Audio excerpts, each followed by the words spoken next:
Fitzpatrick takes the snap, drops back, lobs it back right corner. Decker! He's got it! Touchdown! Eric Decker scores! And the Jets have won it in overtime!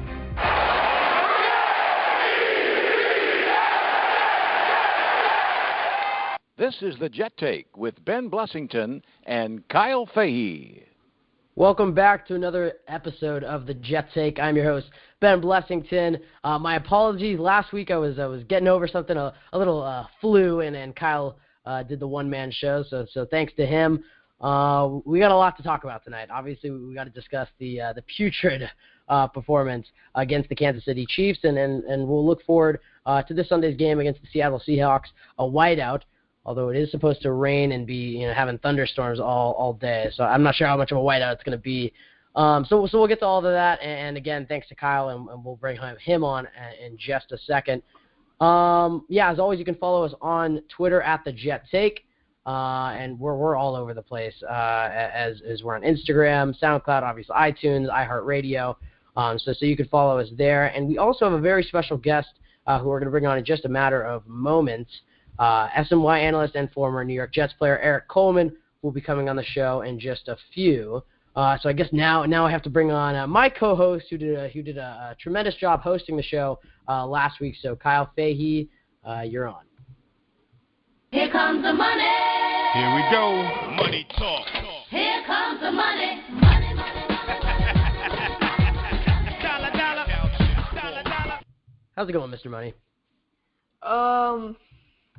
As I said on the AFC East Bros, crippling depression still from, like you said, a putrid performance in Kansas City.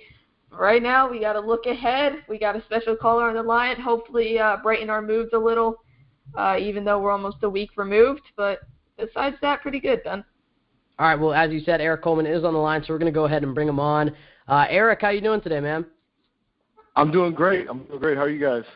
Now, we're good. We're excited to have you on our show, and as I said, we'll talk about all sorts of things, your career and the Jets today, and some of the stuff you do off the field. Does that sound all right, man?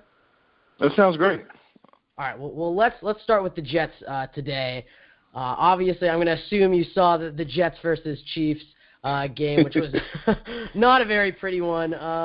Just tell me your thoughts on the game. 8 turnovers, obviously, you're not going to win a game that way. And I know you being a defensive guy, to see that many interceptions and fumbles, return for touchdowns and stuff, that's got to bring you a smile to your face, although it's not the green and white. Yeah, obviously it was an ugly performance, one that, Jet fans, players, coaches, everyone would rather just forget. I think that Kansas City came into the game with a great game plan. They were physical with the wide receivers. They were playing a lot of man-to-man coverage, and they have the talent to do so. So, it was causing a lot of problems for Fitzpatrick, throwing off the timing, and just really forcing him to make some plays that he was trying to force. He was trying to force the ball into Brandon Marshall to different guys and situations, and they made him pay for it. Defensively, I thought that the Jets, I don't think they played too bad. One thing that disappointed me was Travis Kelce running all over the field. And the safeties having trouble getting a hold of him and locating him and knowing where the threat was, where their leverage that they were playing in coverage. That was a little bit disappointing. Special teams-wise, obviously you can't fumble the ball. You never want to, as a special teams unit, you don't want to hurt your team. You want to help flip field position, put your offense in great situations, put your defense in a situation where they can pin the opposing offense and get the ball to your team. Ultimately, at the end of the play, as a special teams unit, you want to have the ball. So, that's never good. And, it was just an all-around bad performance. It was just one of those bad games. Everyone was off. And I know that they're a much better team than what they showed last week. Yeah, we know they're a good team, and when the schedule first came out, I think that was something Kyle, my co-host, and I, talked about, was the Jets are going to face a lot of good teams, and we know they're going to pick up a loss or two, and it's not going to be about that loss. It's going to be how are they going to respond. One of the things I always saw under the Rex Ryan teams is once they'd lose, they couldn't stop the bleeding, and they'd keep losing. So I think it's key to get back on a winning tradition, bounce back, short-term memory.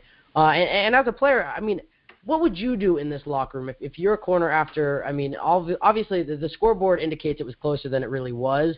Obviously the Jets had chances to win this game, but it was a very ugly performance on the offense. As a player, if you're in that locker room, how do you respond to that? And just looking at the stats here, I mean, you didn't have many games with the Jets where you guys got destroyed. I think the closest one was your rookie year against Miami at home. You guys lost, or no, excuse me, you guys won 41-14. Wrong one. You guys lost to the New England 23-7, I guess. I guess that's kind of tough. But those tough, ugly losses, how do you respond to those as a player? You know what? And they always say it. You know, the film isn't as good as you think it's going to be, and it's not as bad as you think it's going to be. And I think if you're the Jets, you go look at those plays. They're you know, Herm Edwards used to always say there are probably 4 or 5 plays in the game that determine the outcome. And as you know, you go back in the film and you think of those opportunities the Jets had in the red zone. You know, if Fitzpatrick were to throw one in the stands as opposed to throwing it into double coverage, or if he would have hit someone else on a check down as opposed to forcing it, you know, somewhere and throwing an interception. You know, the game, it's a different game. You know, going into that fourth quarter, you know, it was a 2-score game. The Jets, as bad as they played, they were still in it. And so, you know, there's definitely going to be a couple of plays that you can find on that film that you can build off of. You know, if we keep possession of the ball, you know, we're in a whole different situation. That's what you look for if you're a team going after a loss like that, and just trying to find the good in the film. You know, that's really what you do, and get your confidence back and get that swagger back so you can go in the next week, you know, with a great game plan and a great attitude. Well, yeah, and you mentioned the Jets did have some good plays, particularly on the defensive side after the whole you know, fumble touchdown that the Jets got to go their way. I felt like the defense did a good job, you know, rebounding off of Fitzpatrick's constant turnovers. Now, last thing here, though, before my co-host starts handing you some questions, Geno Smith, the backup quarterback here, who was the incumbent starter, and then obviously he gets knocked out, and Fitzpatrick has a great year, and then Geno was the starter all the way up until training camp. And obviously there are some guys who like Geno Smith in the locker room and some who don't. Do you think there's any sort of QB controversy brewing? Obviously Fitzpatrick is the leader of this team, and undoubtedly guys like Brandon Marshall and Eric Decker and Nick Mangold are still on his side. But as a defensive guy, to see your quarterback just constantly giving the ball away, especially in the red zone, and you know the defense has to keep marching out there, do you think there's some players in that locker room that feel like Geno Smith would give this team the best chance to win? You know what? I honestly, I don't right now. I think that the players are still confident in Ryan Fitzpatrick. You know, he's their leader. You know, he had a terrible game, but at the end of the day, he's the guy that gets players, you know, to do the right thing. You know, they follow Ryan Fitzpatrick, and that's what the quarterback is all about, putting your team in the best situation. And I think that Ryan is going to learn from this game. You know, it was just one of those days.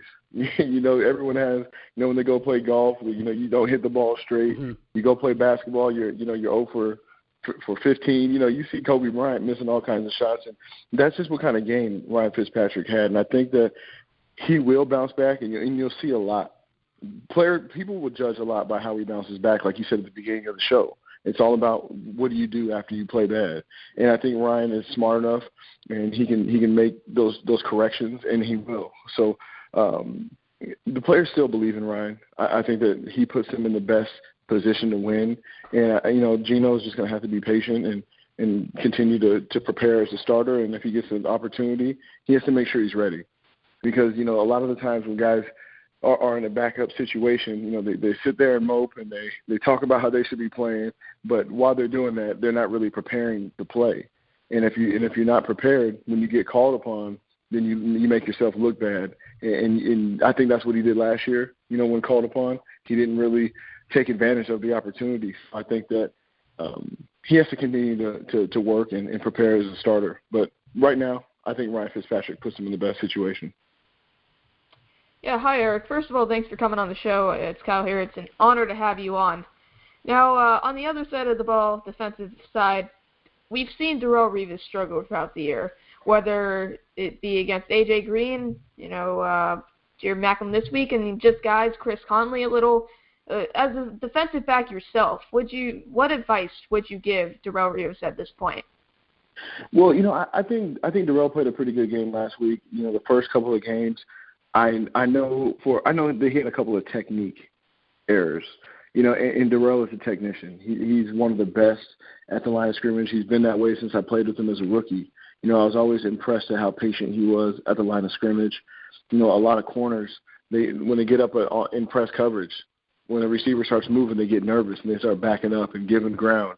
And Darrelle does a great job of being patient and getting hands on receivers and controlling their routes. So I think a couple of times in the beginning of the year, he kind of got away from his technique, and that led some big plays. But also, you go back to the A.J. Green touchdown, and that's a play that Darrelle played perfect. That was an error by the other guys in the secondary. They were playing a cover 3 coverage, and Marcus Gilchrist was supposed to come out of the post, take the over route, and Marcus Williams was supposed to replace him in the post and help out Darrelle Revis. So that was a mental mistake on the secondary's part where Darrelle ends up looking bad. So, it's a tough position to be in. People are very critical because if you're in the secondary, something goes wrong, it's a touchdown. And everyone knows about it and everyone's talking about you.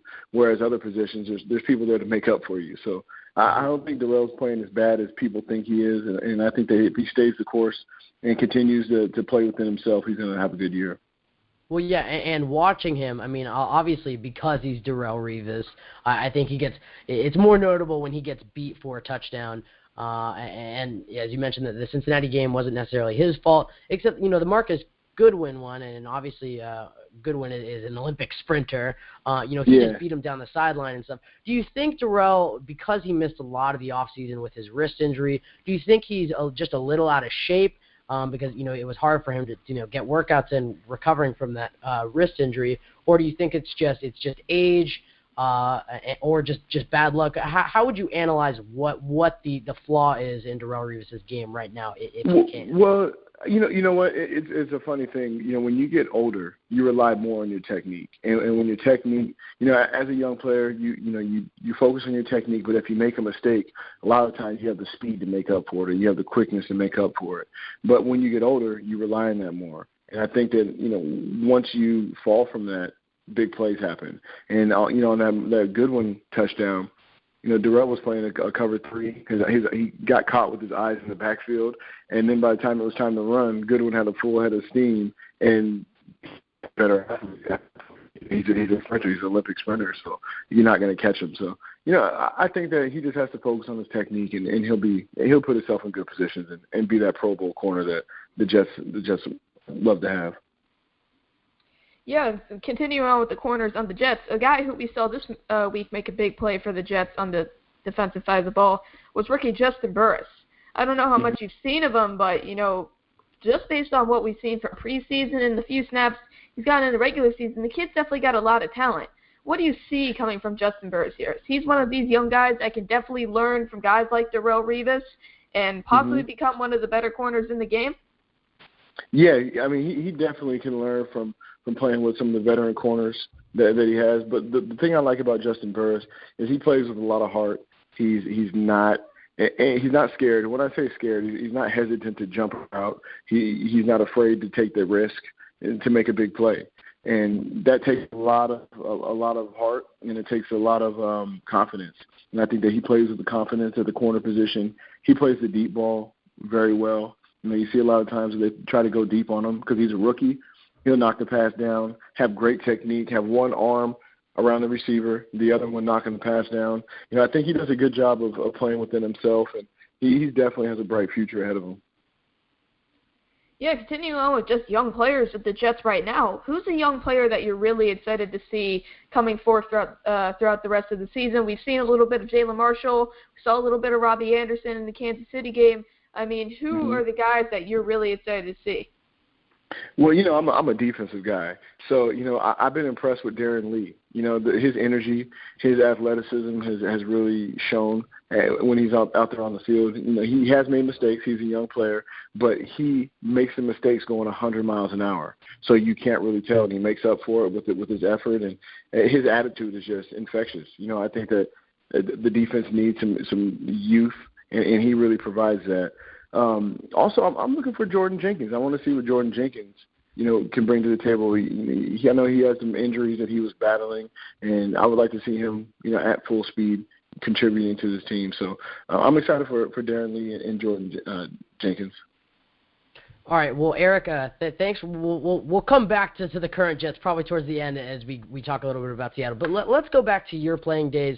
Obviously, you played in the NFL for quite a while. You were with the Jets from 2004 to 2007, and then you went on to play with the Falcons and I believe, the Lions at the tail end of your career.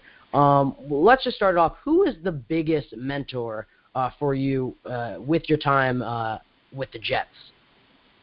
Oh man, it's tough just narrowing it down to one. I was very fortunate being drafted to a team where we had great leadership. When I came into the league, Curtis Martin was a guy who really helped me. Kevin Mawai, John Abraham, Sean Eric Ball. It was Wayne Corbett. I was surrounded with a lot of veterans who taught me a lot of the lessons early. Talking about financial lessons, how to carry yourself, how to prepare yourself for games, how to get over, getting beat for a touchdown. Just a lot of different things that these older guys showed me. They showed me how to carry myself as a professional, and I think that foundation really allowed me to excel as a pro player. Yeah, you bring up the veteran leadership in the locker room, and that's definitely what we see in today's Jets locker room. But what veteran helped you with technique the most, and just the way you play? You brought up getting beat on a big touchdown. Who was the guy that kind of helped you in the technique of not doing that again, or just helped you in your game? Well, as funny as it may sound, in training camp, I was covering Wayne Corbett.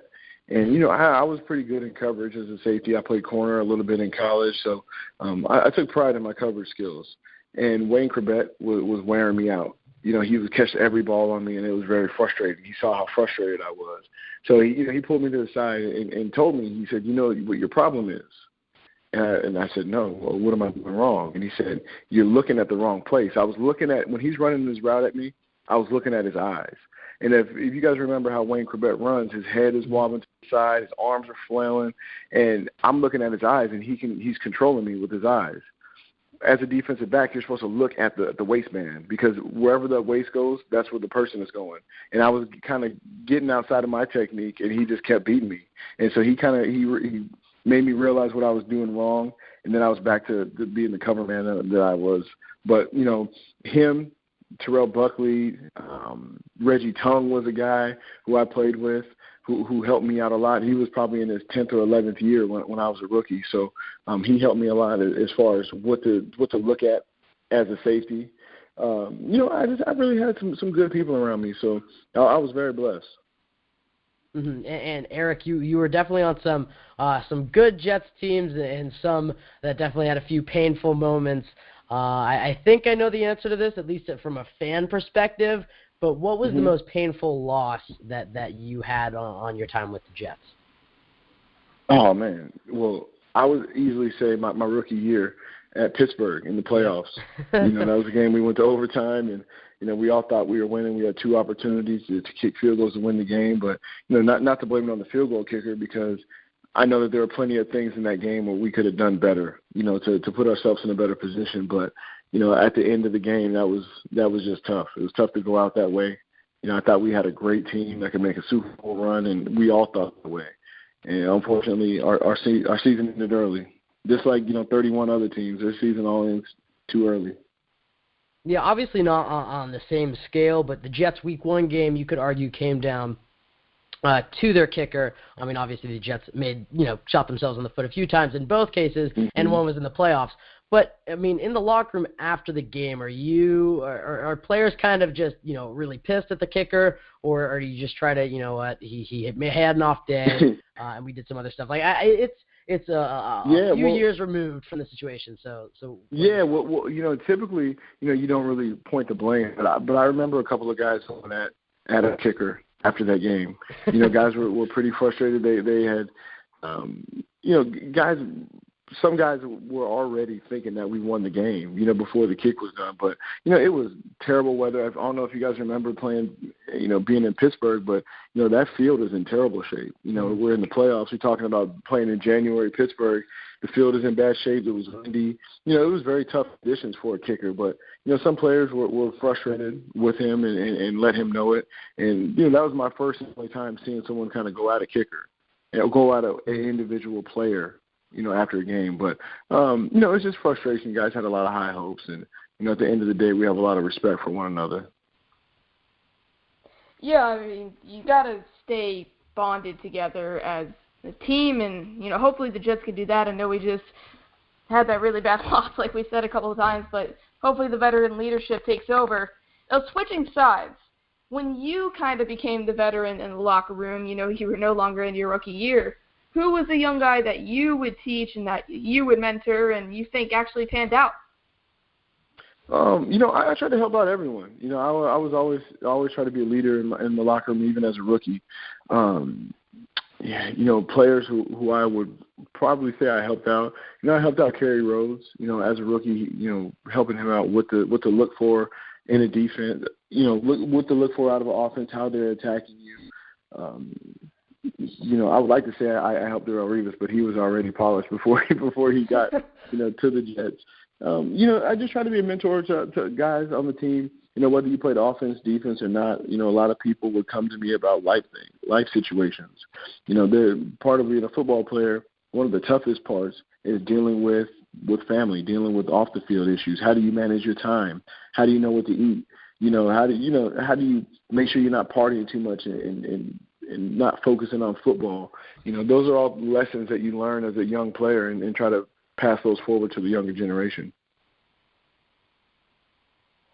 Yeah, absolutely. I mean, these are definitely lessons that you got to teach young players.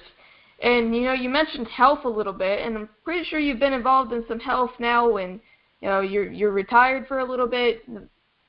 What are you doing to keep healthy? I mean, these NFL guys, they work out like crazy, and I know you're in pretty decent shape, so what do you do to keep healthy? Well, one, I have a medical practice, Core Medical New York. We focus on, anti-aging and things like that. So, I do a lot of vitamins. I try to take care of myself, eat right. I kickbox a couple of times a week. I still lift weights. It's working out is something I've always done, whether through high school, college, NFL, something that I've always done. So I like to keep my routine, waking up first thing in the morning and getting a workout in, and it really just sets the tone for the day. And, I really try to take care of myself. My wife does a great job of taking care of herself, providing us with some wonderful food and, try to be an example for my kids. And Eric, I know we're jumping around all over the place here, but I mean, you're giving some great insights, so thank you to you. Do you see yourself in a little bit in Calvin Pryor? I know you were more of a coverage guy, so maybe it's more of a Marcus Gilchrist. But when you watch guys, even if it's not those two, even when you watch guys who played after you on the Jets, do you ever see yourself in a player and say, I've been there, those days, if he just does this, or I see, me and that guy? Do you have any guy that you relate to in that way on this Jets team or past Jets teams? What I would say I can relate to Marcus Gilchrist. I played that free safety role where you have to control everyone and make sure that everyone's in the right position. I played with, a lot of veteran players, and, it's tough playing that free safety position. You have to be a quarterback. You have to be able to yell at guys and make sure they're in the right position. I played with Ty Law, who's a proven veteran, one of the greats. And, I'd have to tell Ty what to do. I'd have to tell Terrell Buckley what to do. You have to tell all these veteran players. You have to have that confidence. So I think that I can relate to him, playing out the middle of the field, covering everyone's butt, making sure you're in great position to make open field tackles. And, sometimes you have to get ran over because you're in the middle of the field, and that's a tough play. So I can definitely relate to Gilchrist. Mm-hmm. And again, jumping back to your playing days, very unorganized interview, Eric. No, it's all good. You were there for the hiring of Eric Mangini, who was a fan favorite after the 2006 season, being touted as Mangenius, and then, ultimately, didn't work out with the Jets. what were your impressions of Eric Mangini? And obviously, you were there during the whole Spygate thing. So just as a whole, what were your what conclusions would you come to about Eric Mangini and specifically this Spygate scenario? Well, Eric Mangini, what comes to mind is just a very intelligent coach. He's one. He has a great football mind. He always made sure that we are prepared for different situations as a defense, making sure that we disguise our coverage in certain ways. And he really taught me a lot about the X's and O's of the game, of playing football. I think that he had a little bit of trouble at times relating to players. The communication is a big part of being a head coach, and whether you know your X's and O's or not, you have to be able to communicate and have that line of communication with your players. So I think that was just one of the downfalls with the Spygate situation. I think that it was a situation where we're playing against the New England Patriots. He knows their ways, and he doesn't want them to use what they did against us.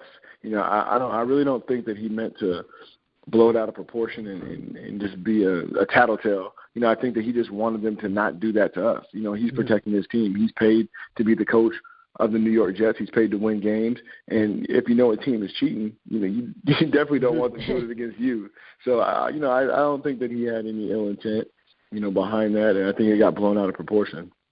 Yeah, there was a great article written by, I believe, Brian Costello about Mangini, and some could argue maybe he was cut a little too soon after the Brett Favre experiment, and some would argue that Rex Ryan went to those two championships games in a large part with Mangini's players. Now, I have to ask, do you keep in contact with any of the guys still on the Jets? Obviously, there are very few that were still on there when you were there. Obviously, Revis was there, Mangold was there. And just a few others. So do you ever, send a text or give a call to any of the guys you still played with the Jets?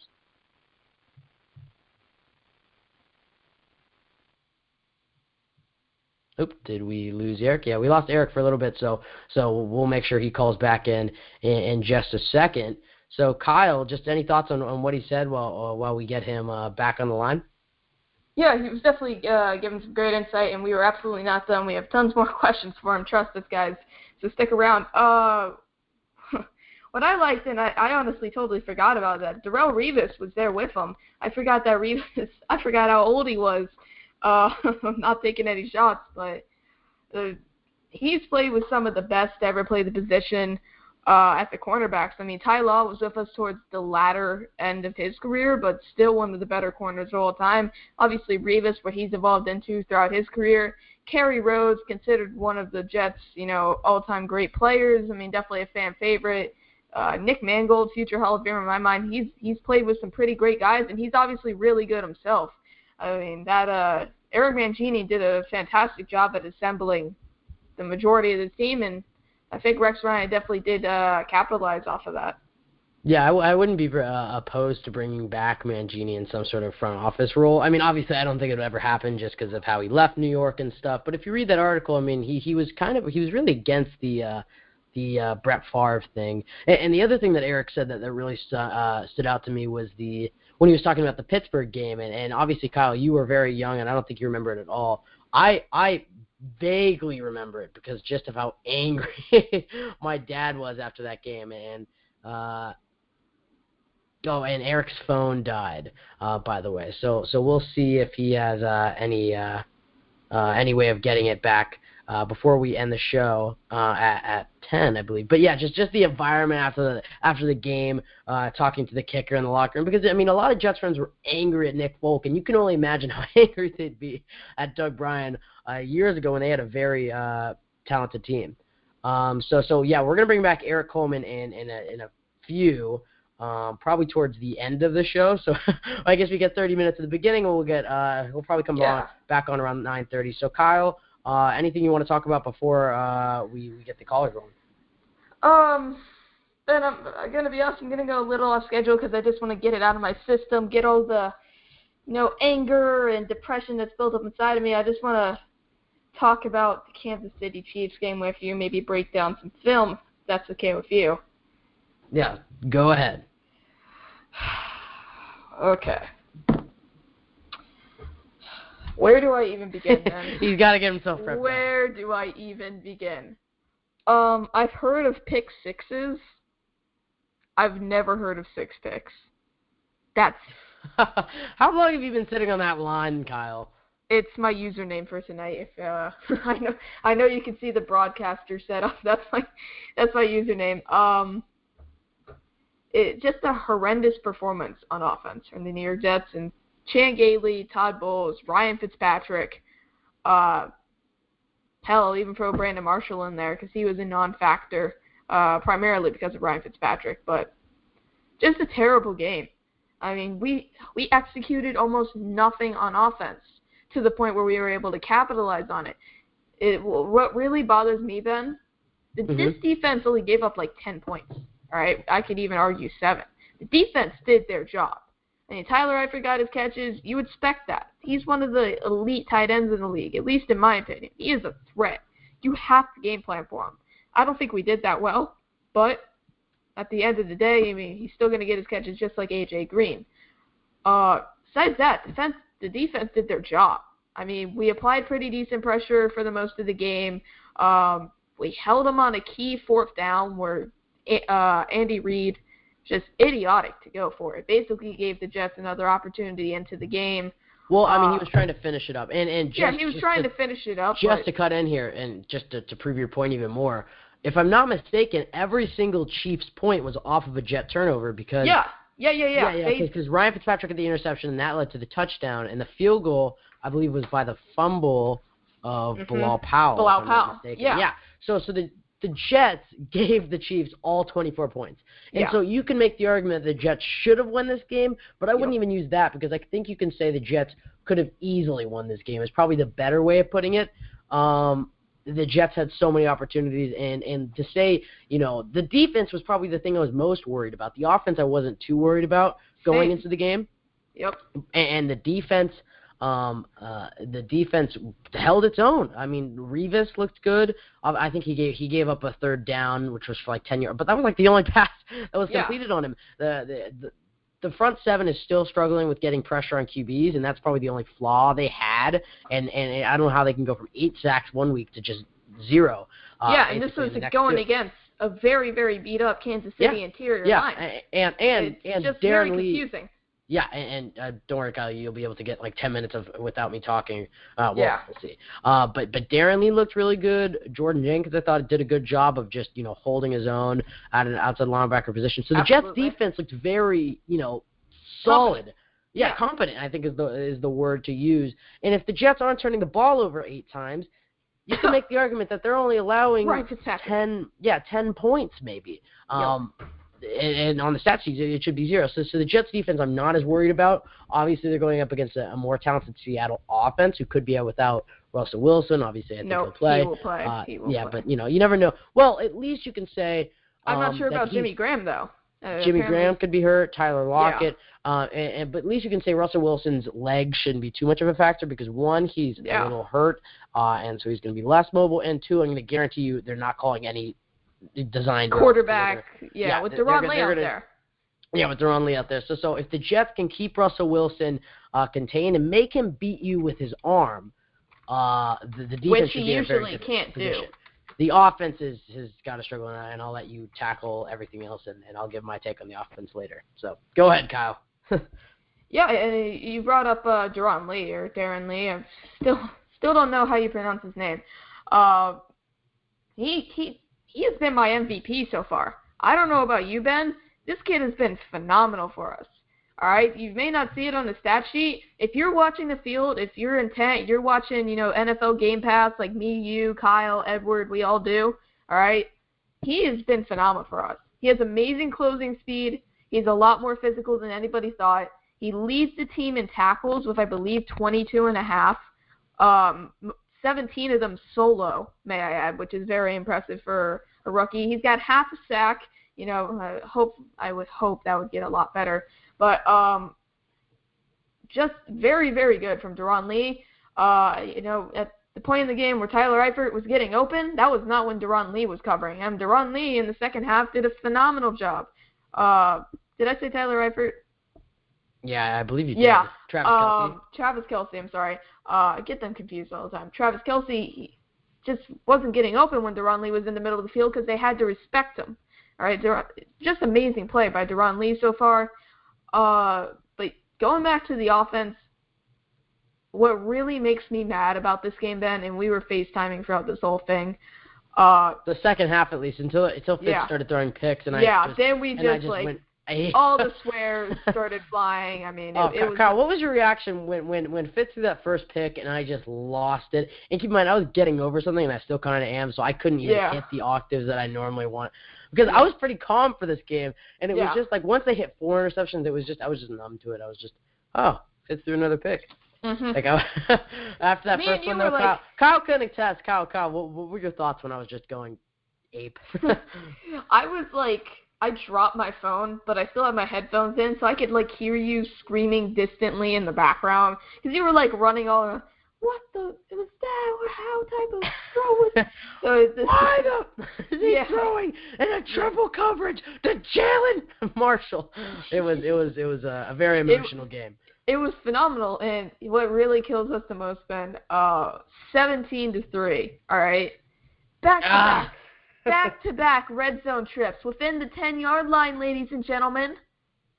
Do you guys have never heard of this wonderful thing, right? It's kind of like the iPhone 7, right? It's brand new. It's wonderful. You know, they took away the jack, but it's still very useful. Yeah, Matt Forte, ladies and gentlemen. Chan Gailey, have you met him? Here, shake hands. Run him into the end zone. Please, for God's sakes.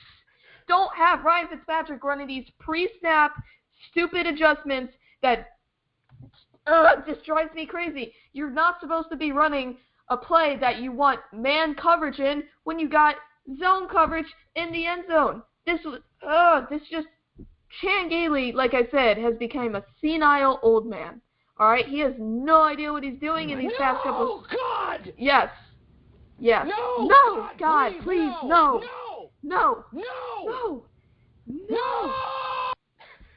That is Kyle's reaction to Chan Gailey throwing in the red zone. Yeah, and then the other time, why are you throwing to Decker? All right, when you have Quincy Enunwa coming right across the middle of the field, wide open, Decker literally looks like he's covered in blood with all the red jerseys on top of him. I don't care if it's a pre-designed play, Ryan Fitzpatrick. You should see that. For God's sakes, you're an NFL quarterback. Everybody says you're so smart. You went to Harvard. Why didn't you see the zone coverage on Eric Decker on the little cross route that you're trying to run? It makes absolutely no sense, all right? And we're not using Bilal Powell. We're not using Matt Forte correctly. Quincy barely got any, catches. Did he even get a reception in this game? Yeah, he did. He had the fourth down that was huge that I couldn't even watch. I just closed one and reception. He had another one. Okay, so then where was Brandon Marshall? Non-factor. Hurt. Eric Decker hurt again. Non-factor. This is just ridiculous. The offensive line played relatively well. All right. Fitzpatrick usually had all day in the pocket to make decisions. I have no idea why Chan Gailey was running the system to do what. Well, can I just say, our biggest worry going into this year was the offensive line, and they have maybe been our strongest unit. Our best unit by far. Fitzpatrick has not been under any I think they've only had, 2 sacks, and now watch us just jinx it. Yeah. And it gets crushed. Let's just hope they keep playing like this. But as far as we've been, the offensive line has been the best unit of this team. Definitely, in my opinion. And honestly, I mean, we'll talk about this later. Reno Giacomini, does he have a roster spot coming back off the I don't know if they have him on the IR right now, but coming back from the injury, does he have a roster spot? Because honestly, Brent Qualbe and Ben Ajalana have both been playing tackle pretty darn well, in my opinion. That's 2 guys right there. It's no need to bring back Giacomini, who's making $5 million.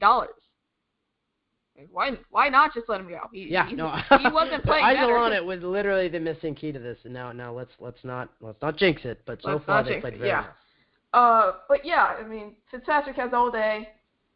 I mean, guys are getting open too. I mean, we saw with the one where we didn't run it with Forte. We were at the 2-yard line. I forget who we were trying to throw it to here, but at the same time, thanks to Edward Gerlich, like on Twitter for this one, Decker and Quincy were coming wide open, I mean, just by a mile. And Fitzpatrick threw it to, I believe, Marshall. And it just made absolutely no sense. Why? Yeah, towards the end of the game, you can see, especially that last interception. He was trying to Fitz things. He was just trying to make a play. Yeah, kind of like in Buffalo. He's just throwing the ball. Like the last. Let's take him through each interception. The first one, everybody's covered. Great defense by the Chiefs secondary. Yep, Marcus Peters, great play. There's a split second where Marshall's open on the curl, but I don't think Marshall's a good enough receiver. Jalen Marshall, that is.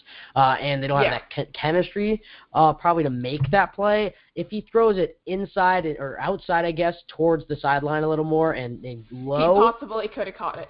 Possibly, but you don't want to have a catch and then a fumble or whatever. Yeah. But he threw it high into the inside, which was the worst place he could have thrown it. The second one, two bad play calls. Why are we throwing the ball in first and second down? You run the ball in first. Depending on how that goes, you either, I think you can get a little creative on second down, whether it's I wouldn't call it a read option with Ryan Fitzpatrick, but whether it's a let's not underestimate Ryan Fitzpatrick. Okay, maybe you do. I'm just saying second downs typically in my playbook. I mean, obviously, I'm just a Madden offensive coordinator. You get a little creative, and then that third down, that's when you go with the pick plays, the over the middle slants to the flats. Maybe you have a fade. I mean, that's where you use your passing. But, I mean, he throws it right to the Chiefs defender on first down. He drops it with the one hand, almost Odell'd Ryan Fitzpatrick.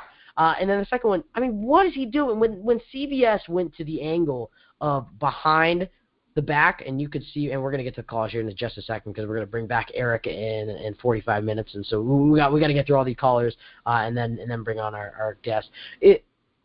When Ryan Fitzpatrick's back, when they had the camera behind him, and you can see what his view was like, I mean, there's the corner right on Jalen Marshall, who, by the way, isn't a very great receiver, as Kyle Smith has pointed out. He is talented, and he has ability, and maybe next year he could be good. Explosion. Yeah, I think he's explosive. That's probably his big thing. But the safety is hovering right there. So if there's no linebacker, it's most likely picked off by the safety or the corner or knocked down at the very worst. Then there's the linebacker right. There's a triangle around Jalen Marshall. There's no way that ball gets completed. And I'm surprised the linebacker didn't pick it because he dropped it and tipped it up into the air, and then the safety or corner, whoever came down with it. So that's a bad throw. And a bad call. It was looking like Phil Jackson's offense out there. It was the triangle out there. And for those who don't get that basketball reference, we're sorry, but Phil Jackson runs a triangle offense. And it's very complicated, apparently, just like Ryan Fitzpatrick trying to fit it into a wide-open receiver. Yes. Well, and if you can remember, towards the end of last year, or right after the Houston game, Todd Bowles said, we've been trying to do algebra. We're just going to get back to the basics. And algebra is a pretty simple form of math. But he was basically saying they got too fancy and cute, and they were trying to do stuff too difficult. And once they went back to the basics, 5-game winning streak. So the Jets have to do that again. And I'll really quickly, I'll finish with these interceptions, and then Kyle, you can say anything else you want, and we'll go to the callers. Again, red zone one wasn't as bad because Quincy had a play possibly. The first one he definitely had a play. The one that Quincy dropped, and his face mask had been in the nose, and he kind of got hurt, but he still played. And they throw it. He tries to fit it into that window again. They shouldn't be throwing. The ball got tipped up, interception. That one I wasn't as mad. I mean, obviously I was pissed, but it wasn't as bad as a throw decision call because Quincy was somewhat open. I think if Fitz had let him more inside, now I'll have to go back and watch if there's a linebacker or safety right there, but I believe there's not. He kind of threw it right into Quincy's body, which is, typically would have been a catch for Brandon Marshall or whatever, but for Quincy and having one of the best young corners draped on him, he just tipped up. The next one was, there's so many. It was the next one, the next one was the fourth down. Just, again, he's just trying to make something out of nothing. Fourth down. The Jets, I mean, you could make the argument the Jets were still in that game if they had scored a touchdown, but I think it was fourth and long, and then, so he just kind of just lofted it over the middle or towards the sideline, interception. The fifth one, that's a miscommunication. Matt Forte was running wheel route, which we haven't seen much this year, which I'd really like to see, particularly towards the beginning of the game. That would be fantastically effective. Yeah, and as Forte's cutting up the field, there's a miscommunication. It's not unsure, and I'm going to assume it's on Forte, but Forte, I can see his point of view. From what it looks like, Forte recognized there was really nobody who's going to play him deep. So if he runs all the way, he runs out and runs all the way up the right sideline, there's not going to be a guy who's going to catch him.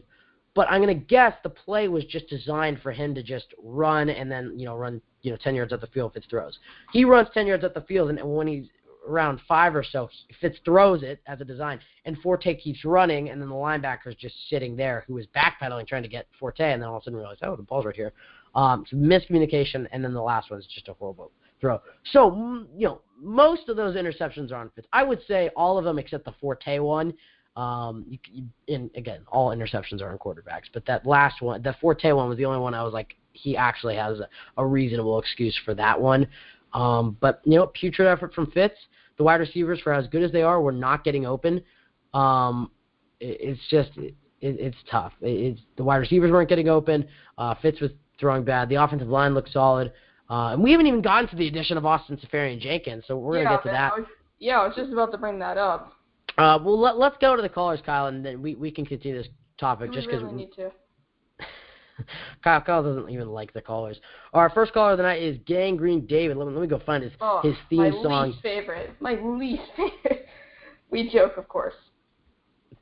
Wow, Kyle, so heartless.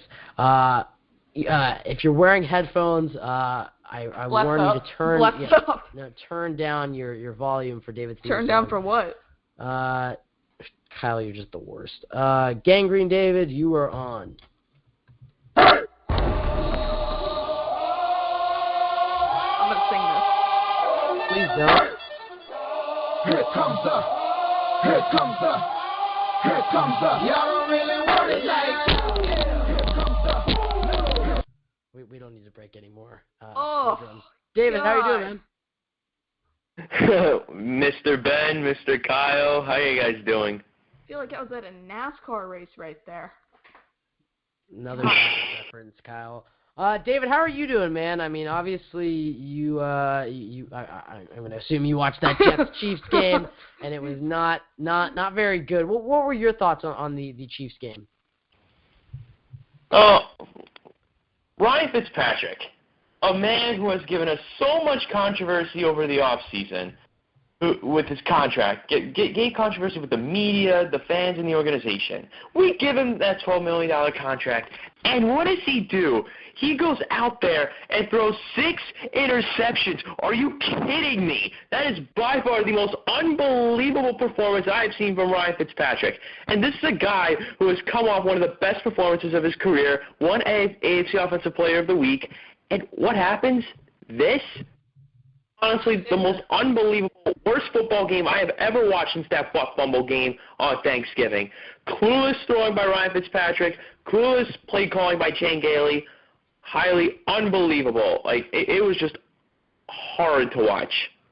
Hey, David, I would just like to point out, and Ben, I know you're about to say something, but David, I believe you were strongly in favor of giving Ryan Fitzpatrick $12 million. Am I correct? Kyle, now is not the time for I'm right.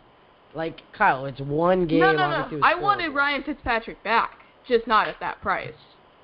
Doesn't matter. We've already built our team around that price. I mean, just it is what it is. So our team is too dependent on Ryan Fitzpatrick, so there's no way in living hell we are going to do anything else with him. He's still going to start. Whoa, I think that's a broad statement, David. I would hope that every NFL team is dependent on their quarterback for the most part. I mean, at the end of the day, you can't run the ball 30 times with Matt Forte. Oh, wait, we did against Buffalo. Yeah. Okay. There are just if I can cut in here, there are a few guys that need to get involved in on this offense more. One, Bilal freaking Powell, the MVP of the Didn't we re-sign him to a 2-year, what was it? A solid amount of money, yes. And yeah. Bilal Powell, who became a fan favorite towards the end of the year, great burst, great fast running back. I mean, he went 100 carries to 0. I mean, obviously not. He was at 100% for the Jets at the end of the year, carrying everything. And he didn't play that Buffalo game, and it showed. And now he's at 0. And I love Matt Forte, and Matt Forte is great, but Bilal Powell's going to be your starting running back at this rate. You have to keep it at like 60-40 Matt Forte or 75-25 Matt Forte, or run packages where they're both on the field. Bilal Powell is a playmaker, and he needs the ball in his hands. It's not that difficult. And I understand the Jets have all sorts of weapons, but Bilal Powell is a guy you need involved in this game. He's another running back out of the backfield. Look at this. The way that the defenses, or at least the Chiefs, have stopped Ryan Fitzpatrick is they double Marshall and they double Decker. Double Decker.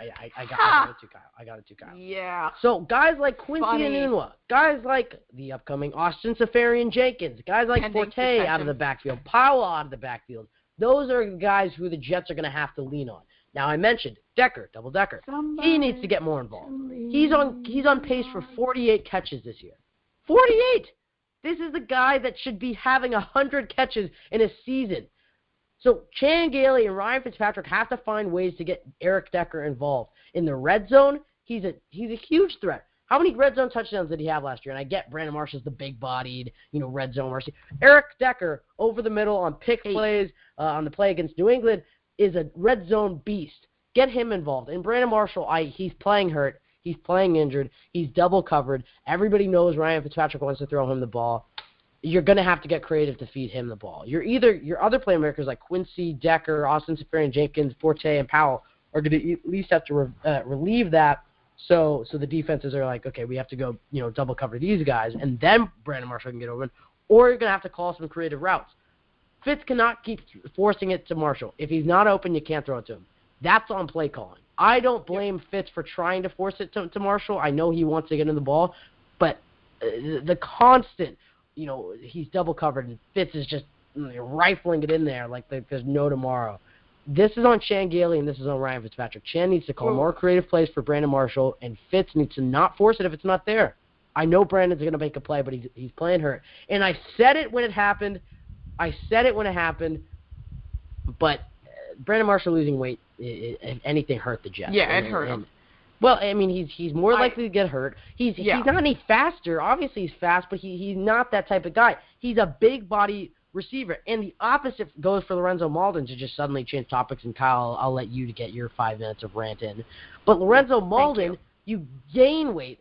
And the only move he had in his pass rushing arsenal, which he was an A+ at, is he would run basically 5 yards straight ahead, and he would just beat the offensive tackle, and then he'd cut in. He would just run around him. He wouldn't swim. He wouldn't go inside. He wouldn't try to juke him. He would basically just run and getting pushed in his shoulder, but he was just much faster than the offensive lineman, so he was just able to just basically go around the perimeter in a span of like 3 seconds, and he was in the quarterback's face. So if the quarterback didn't step up or the quarterback didn't get rid of the ball in that time, he's on the ground. The Jets have Lorenzo Mauldin gain weight to be an every down linebacker, and now that's the only move he has in his arsenal. If you watch Lorenzo Mauldin, that is the only move he tries to do. In any other move, he's just ineffective. But he's not fast enough to get around, so all he's doing is just taking himself out of the play now. So it's just two dumb decisions, and I guess it was Bulls because the top Bulls diet. I don't know. So I know we went from game plan, and we went from Powell to game plan to Marshall to Marshall. And now we're going to go back to David, our caller, Ben. And David, David, I'm currently looking at our Twitter right now, man, and you are getting called out right now by, I believe, Alex, if I recognize his user tag, Rufio_187. I'm sure, Ben, you are getting these notifications too. And David, I just want to give you a chance to respond because Alex is on the line. We could do like a little Jerry Springer thing here and have you guys hash it out, and this is from Alex. Gangrene David, do you still think the Jets can go 12-4? Give us your answer. Alex, I know you're listening to this right now, and honestly, as a fellow Jet fan, I do respect you. I respect your takes, but there is no way in hell that if you're giving up on this team, I've lost a lot of respect for you because honestly, there's still lots. Whoa. Wait, let me handle this. First off, David, take a step back from your microphone. Jerry Springer time. We got to bring him on. Hold on. We got to bring him on. We will in a second. But David, you realize he's not giving up on the team. What he's saying is, do you still think they can go 12-4? Which was a very, out there broad question prediction It was a very, out there prediction. Wasn't a very popular belief. And now that the Jets are looking worse than we expected them to, he's just asking. He's not giving up on the Jets. He, presumably, from talking to him, I'm assuming he still thinks they can go 10-6, 9-7, whatever, and make the playoffs. He's just asking you, from a pure football standpoint, David, do you still believe the Jets can go 12-4? Not if they're going to have a good year, but 12-4. Because they've already got 2 of those losses.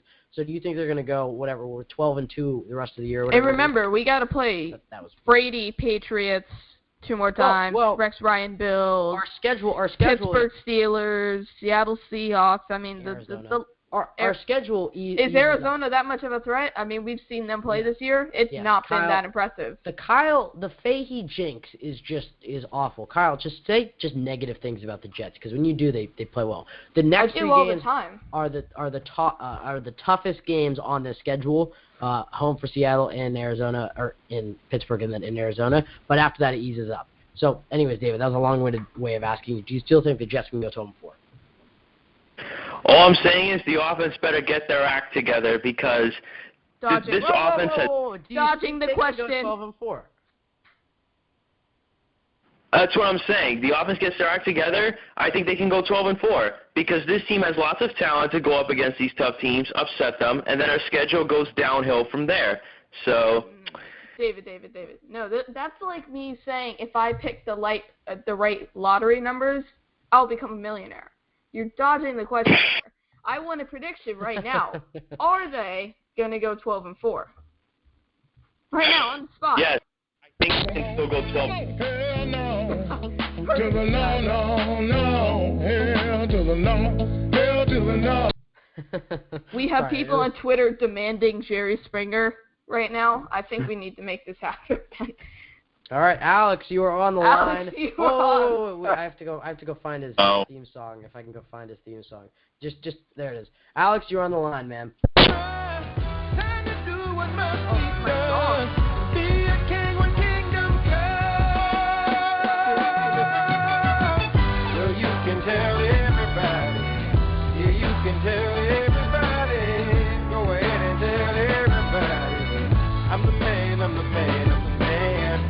It's a very long. It's a very long intro. That's a good song though. But Alex, I have to wait for him to say I'm the man, and then I can bring it on. Alex, how you doing, man?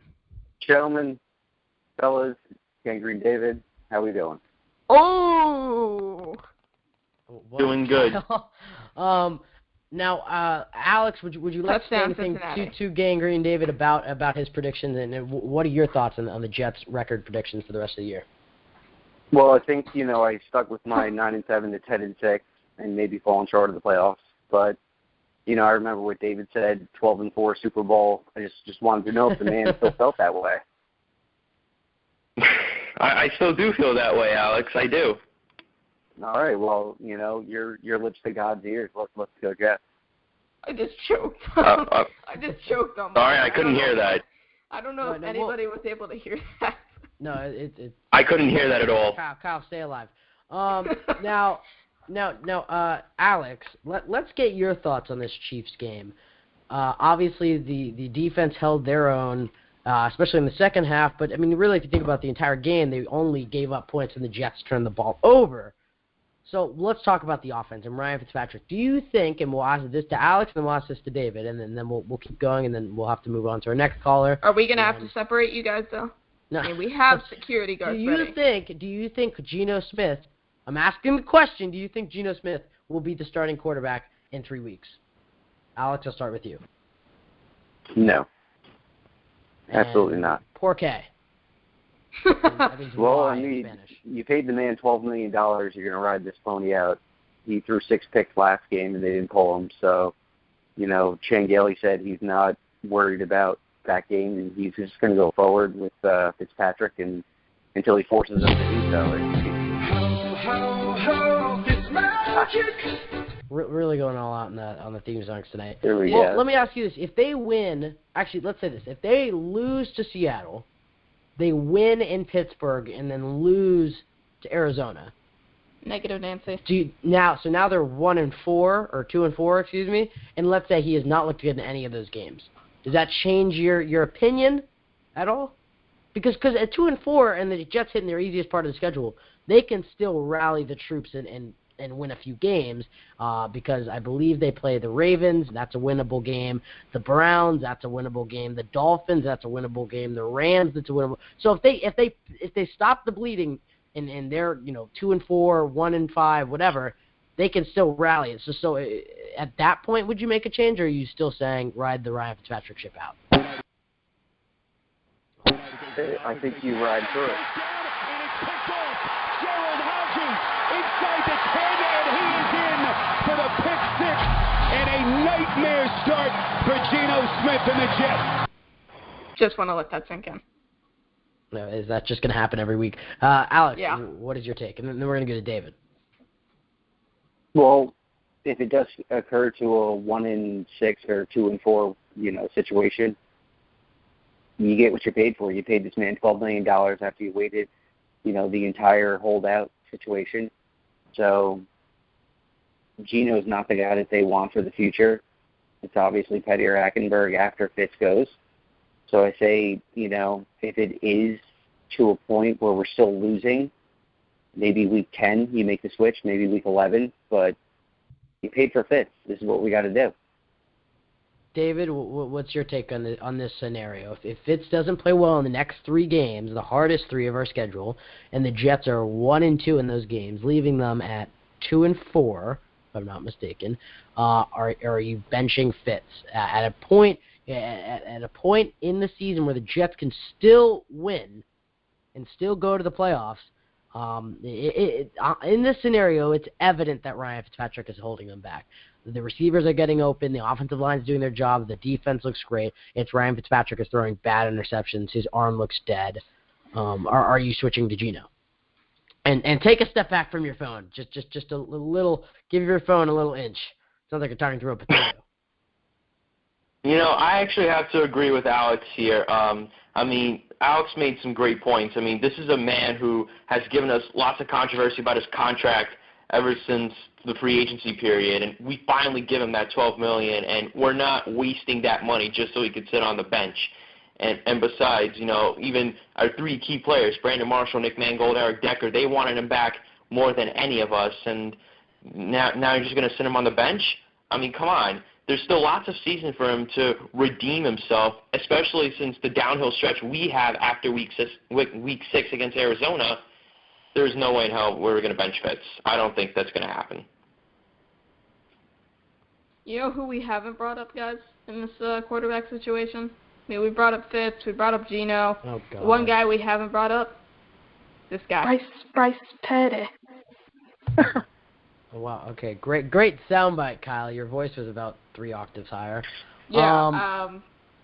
Yeah. Might need to re-record that in the studio. #reality thinking. If you don't get that, just don't. You don't get that, please leave. And thank you, Ben. I want to... No, I don't think anybody gets that. Oh, wow. Stop. Oh, I didn't press that one. So. Okay. The computer's freaking out. No, yeah. If you don't get that, just whatever. Now, David, before we let you go, and then we'll let Alex have his own time, Austin Seferian-Jenkins was signed to the team. Do you like him more as a prospect than Jason Morrow? Yeah. And why? I have no opinion on that. That's a hard choice because both of them have talent in each way, shape, or form. Austin Seferian-Jenkins, however, has had his off-the-field issues with DUIs and whatnot, but, he's a big tight end. He was a beast in Tampa Bay. He's athletic, and we finally have depth at that tight end spot. And that's something that I thought was in need, and that was a big need that we've been talking about all offseason. So I'm glad he's on the team. But how's it really, David? Honestly, you look at this team right now, we're stacked, all right? We got Brandon Marshall, Eric Decker, Quincy, Forte, Powell, all legitimate passing threats. And now you're bringing in Austin Seferian-Jenkins, who his talent is over the limit. Austin Seferian-Jenkins. I'm hearing Austin Jenkins. Get it? Seferian-Jenkins. Kyle. I'm kidding. Yeah. Okay. His talent level is over the limit. If you get the joke there. But Ben actually laughed at my joke. But he has character issues on and off the field. His work ethic has been questioned, and I love this kid coming out of Washington, but I also loved Bishop Sankey coming out of Washington. So I guess the talent there hasn't really worked out the way they wanted, and this was a big thing coming in the draft. I believe this kid was a second-round pick, and mainly because of character issues. This is a guy, I don't want to compare him to Aaron Hernandez, because that would just be terrible, seeing as he's a murderer, but kind of like it's kind of like a Chris Carter type of thing, right? Except, you know, a lot less Hall of Famer. And a lot less cocaine, hopefully. But Chris Carter, at the beginning of his career, had character issues, had drug addictions, alcohol addictions, the list goes on and on. That's kind of where ASG is at right now. Obviously a pending suspension. If you guys think he's going to play this season, I believe you're sadly mistaken. This is No. Kyle, I believe he'll at least play a good chunk of this season. Ben? I think the suspension will either come. Well, first off, his trial or whatever you want to call it isn't until I feel like October. a few weeks away. Yeah, a few weeks away. So he's not getting suspended until after that, system. and I don't feel like it's going to happen until next season. He's still got to learn this system, Ben, and knowing Roger Goodell and the ridiculous punishments he hands out, hashtag Tom Brady, free Tom Brady, this is his second DUI. This is a second major strike. I mean, and the dash cam video is not pretty. I don't know if you guys have seen it. Unfortunately, we are not able to showcase it on the show because of explicit content, but this guy has a problem, obviously. Like I said, he has an abundance of talent. It's just, when is he going to settle down in life? And the second DUI will probably be a 4-game suspension. I mean, Sheldon got a 4-game suspension for going 80 miles per hour over the speed limit. Yeah, but Kyle, possibly I don't having think weed. I don't think he'll get the suspension this year. Is what I'm saying. If he gets a 4-game, that's Why the not? max he'll get. That's the max he'll get because Kyle, if Sheldon Richardson gets 1 for driving 140 miles per hour or whatever, I don't think. And you have to remember the appeals process. That'll take it at least till the end of the regular season. The Well, he trial, also has the to NFL, learn the playbook, Ben. I understand. So yeah, he probably won't play for the next couple of weeks. He might make his debut. And then I wouldn't be shocked if he enters the rehab facility. Well, okay, just he won't during the year, Kyle. Just let me speak for a little bit. He obviously Josh Gordon did. They said, Kyle, Josh Gordon hadn't played much this year. Neither if is Austin Safety-Jenkins. Yes, he did a great job. Austin Safety-Jenkins is very talented, and David, we're going to let you go here in a second. He's going to have his trial in October. That could get pushed back. If it doesn't, it'll take a few weeks for the NFL to decide, because the NFL doesn't just decide right after the trial. First off, there's also the possibility that he gets off somehow, not saying cleanly, but without any... How? How, Sam? He takes a deal. I'm not saying he's going to get off free. I'm saying he could get off with, okay, he agrees to enter the rehab program after the year. Whatever. I'm not a judge. Then the NFL is going to make their decision months later, or at least a month later. Then he files an appeal. That'll take him all the way, at least till the end of the regular season. So I'm not worried about ASJ missing too much time. We're going to talk a little bit more about him in a bit. Now, David, before we let you go, I understand you have some new things coming up on your channel. I don't know if you're ready to announce any of your big news or not, but just give away your information. All right, so I do have a YouTube channel known as Gangrene David.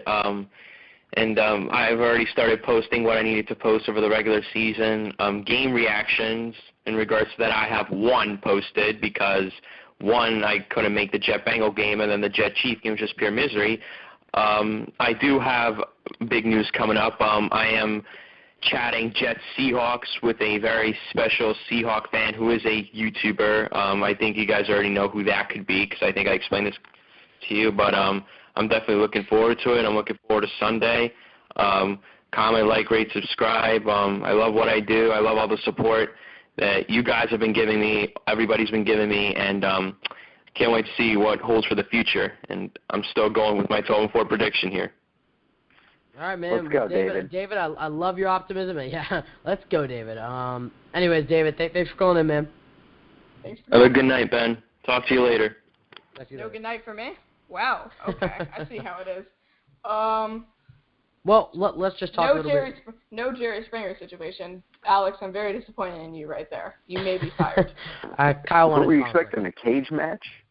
I wanted, like, some TNA, barbed wire.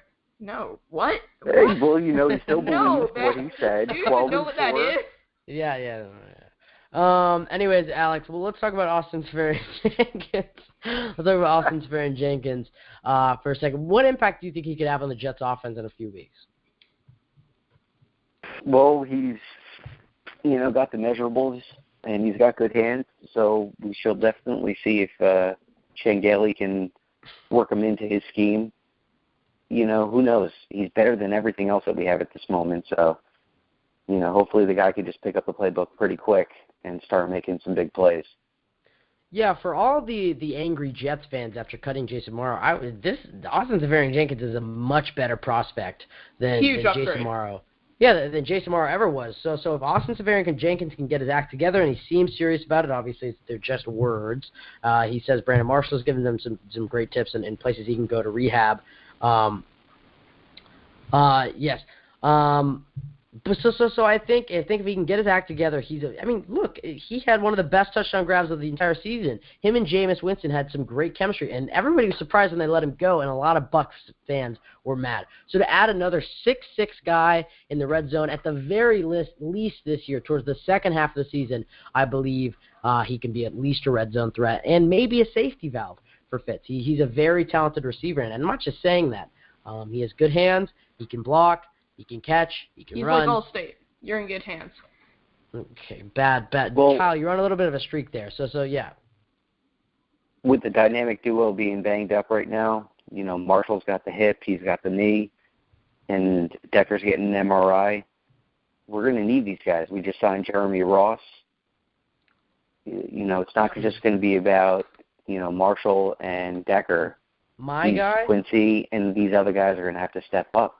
Yeah, the guy that needs to step up, and Quincy Nunez has been playing lights out, so I won't say him because I'm fairly confident at him as a number 2 receiver if Decker can't go, and with Marshall, playing through it.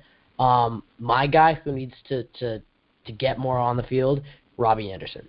The guy is not getting any playing time, and the one time he gets in, he had a touchdown there, and Fitz underthrew it. Yeah, Fitz underthrows it. And Robbie Anderson comes back and still gets a 26-yard play. So Robbie Anderson, who had an amazing preseason, needs to get more involved in this passing offense. He's flying like an owl. The Jets have no excuse for not having a good offense. It's on Gailey and Ryan Fitzpatrick. Gailey's play calling needs to be simpler and creative for Marshall, but in the red zone it has to be simple. Run, play action, pick plays. You shouldn't be trying to do little curl routes to Jason Morrow. It's the same, I don't want to use the word I want to say, but we'll say the same crap we were seeing when against Buffalo. You almost said a swear there, Benedict. Oh my gosh. When we were throwing to Kellen Davis on 4th and 5 against the Bills in the Color Rush game. The goat. It's just dumb play calls like that. Like Gailey, if he can stay simple, he's a very good offensive coordinator. But when he tries to branch out and do other things, it's not that they just don't have the talent. It's just too complicated and it won't work. So, yeah, and you mentioned Jeremy Ross. Sorry, did you have anything you want to touch on that? No, go ahead. I do have a thing I want to throw in there, but finish your thought. Well, yeah, you mentioned Jeremy Ross, and Kyle and I were talking when Jalen Marshall, after Jalen Marshall fumbled it, we're just, Jeremy Ross. That was, whoa, Ben. That was some pretty loud shouting when he fumbled that one. Yeah, no, I was definitely not happy. Yeah. But I think Jeremy Ross is a solid returner. It was very interesting to see Quincy Enunwa return. Obviously you don't want to stick him back there because he's so vital to the offense, but he had like a 70-yard return, so that was pretty nice. But I believe that Jeremy Ross, he's a good veteran. He showed it in the preseason. He'll pick the right holes, and I'm confident in him. So Alex, anything else you wanted to touch on when we're talking about the Jets offense? Well, yeah, what you said about Jeremy Ross. I don't know why we didn't keep him on the 53 to begin with, because his return ability is solid, and he's got sure hands in the slot position. And if any of Marshall or Decker have to, sit on the sideline for a bit, he's a guy that can fill the slot role. And like you said, we can move Quincy Enunwa to the 2 spot and just see how it goes. I don't know where Sharon Peak is either, because he's a big wide receiver, and I think we just have to start to use everybody in order to get advantage over people. Yeah, I mean, we need a lot of fresh bodies in there, and Jeremy Ross, I mean, I'm actually kind of happy we cut him, meaning, like, we were able to see the Jalen Marshall experiment in a full, and we cut Jeremy Ross, which let us keep another guy until, obviously Lawrence Thomas went down with the injury, which, sucks. And now we can bring him back off the streets. So we created roster spots for other guys. We saw the Jalen Marshall thing. Obviously, Jalen Marshall has given up more touchdowns to the other team, as Kyle said, more touchdowns to the other team than he will score his entire career. But, look, I think Jeremy Ross is the safe pick. Jalen Marshall is more of the explosive, dangerous guy, boom or bust, and he has proved to be both that, but he's been mostly bust over boom. You were talking about Kyle Smith, correct? Yes. I had a thought the other day. So now that Jalen Marshall's hurt, do you think with him going on the IR for a few weeks that when Devin Smith becomes healthy, do you think he gets the cut? I do. I don't think he's going on the IR, because if this is only like a 2 to 3 week thing, and I doubt they would put him on the IR. Torn labrum is way more than. Well, look, They said 4 weeks at the most. My prediction, though, is it's going to be like a red shirt type of IR, because they don't want to cut him and risk. I mean, they could essentially put him on the practice squad if they want, but they got to make room for Devin Smith. But Kyle, why wouldn't you just put him on the IR? Nobody's going to care. Because you may never see him. You may never see him again for the rest of the year. Because then he's not eligible to return till I think it's 6 weeks after you put him on there. I mean, and that's fine. Or you can bring one guy off the IR, and that'll be Devin Smith. Yeah. So no. I'm saying you stash Jalen Marshall for the rest. Kyle, but I'm saying you stash Jalen Marshall for the rest of the year. That's what I'm saying. I'm saying if you cut him, you want to put him on the practice squad, but why not just put him on IR? Anyways, Alex, any other topics you wanted to talk about before we let you go? What do you guys feel about the Seattle game? Can Fitz redeem himself against the Legion of Boom? We'd rather not talk about it. Whoa. I'll go first. I'll give my take. I'll give my take. I think Ryan Fitzpatrick will bounce back. I don't want to give any score predictions, obviously, but I believe at home, the last time the Jets were at home, they didn't do it for the crowd. So I think Todd Bowles will have him motivated. Darrelle Revis, as you said, is a must win, and I don't want to make that claim that this is a must win. Oh, it is. It's a must win from morale standpoint. Yeah. You look at the Bills. The only reason I don't want to say it's a must win is because look at the Bills. Last week they lose, and a lot of fans are like, oh, they're not going to go to the playoffs. They're not doing anything. Then they go and beat the Cardinals, and now they're the same record as we are, and they could essentially make a run mathematically. So that's the reason I'm saying it's not a must win, and it's an NFC team, which diminishes the value of the game. But it's still a huge game for confidence level. If the Jets can beat Seattle at home, defense plays well, offense plays well. It's just a beautiful showing. Then that'll give him some momentum going into in my mind, this is the toughest game of the year at Pittsburgh. Now you can make the argument the Patriots games are tougher, but at least in this first half of the year, the Pittsburgh Steelers game is the toughest game of the year because the Cardinals have looked they don't look like the same team as last year. I don't want to jinx them. The Seahawks are banged up. They don't look the same as they used to 2 years ago. Although they still are a very talented team. The Steelers look better than they did last year. They get Le'Veon Bell back. It's going to be in Hines, which we haven't won in, not excluding playoffs, for a long time. That's going to be the toughest game. So the Jets need as much momentum as they can get. So my prediction is I do believe we'll win. I think the Jets will bounce back from this loss. I think Revis will look good against Baldwin, and I think that the Jets defense will get after Russell Wilson. And Ryan Fitzpatrick, the playbook will be dialed back a lot. I think the Bills game was a little outlier. I think they still have to let him make reads. It can't be predetermined reads like they were in against Cincinnati. They need to be choice throws like they were against Buffalo, but they can't be 50 yards down the field. They have to be Ryan Fitzpatrick throwing over the middle, pick routes, screens, little out routes, play action rollouts. He has his little playbook of plays, and that's what Ryan Fitzpatrick is. Geno Smith probably gives you more, but Geno Smith's going to hit the floor more. Ryan Fitzpatrick will not hit that low of a point that he's at right now again this season, at least hopefully. You better pray to God. Yeah. So Kyle, what's your take on this game? Yeah. I'm going to take the high road here, and I'm just going to say that this is going to be a tough game, playing a good opponent. They got a good quarterback. They got a good secondary. They got good linebackers. Their offensive line is one of the weakest in the NFL. The Jets defense should dominate. Yeah, we should definitely capitalize there. I think Doug Baldwin's the most overrated receiver in the NFL. I think he's just so horrendous, honestly, in my mind. And I think he's been capitalizing off of easy routes with Russell Wilson's pinpoint accuracy. Kind of like what Ryan Fitzpatrick's doing, except a lot more mobile, a lot more younger, just a lot better. Doug Baldwin, when you really look at his route running, it's not fantastic. His hands aren't fantastic. He's got decent speed, but he's just been able to make plays over the past couple of years, and I respect him for that. But I don't think he's even a top 20 receiver in the league, to be honest. So I don't think we should have a problem there, like you said. Whoa. Ben, I don't even care about the stats. Show me what he does on a consistent basis that really proves to me that he's better than Eric Decker. You know what he does? I didn't say he was better than. I didn't say he's better than. Touchdowns. Yeah, he has like 13 touchdowns. Kyle, he's a safe receiver. He's the Jericho Cotchery. He's going to get open, and he's going to catch the football. He's not explosive. He's not the Brandon Marshall. Like he is the Eric Decker, the Jericho Cotchery, the safe pair of hands that's going to get in the end zone. That's what Doug Baldwin is. Don't diminish the. What was Jericho Cotchery? Obviously, he's not.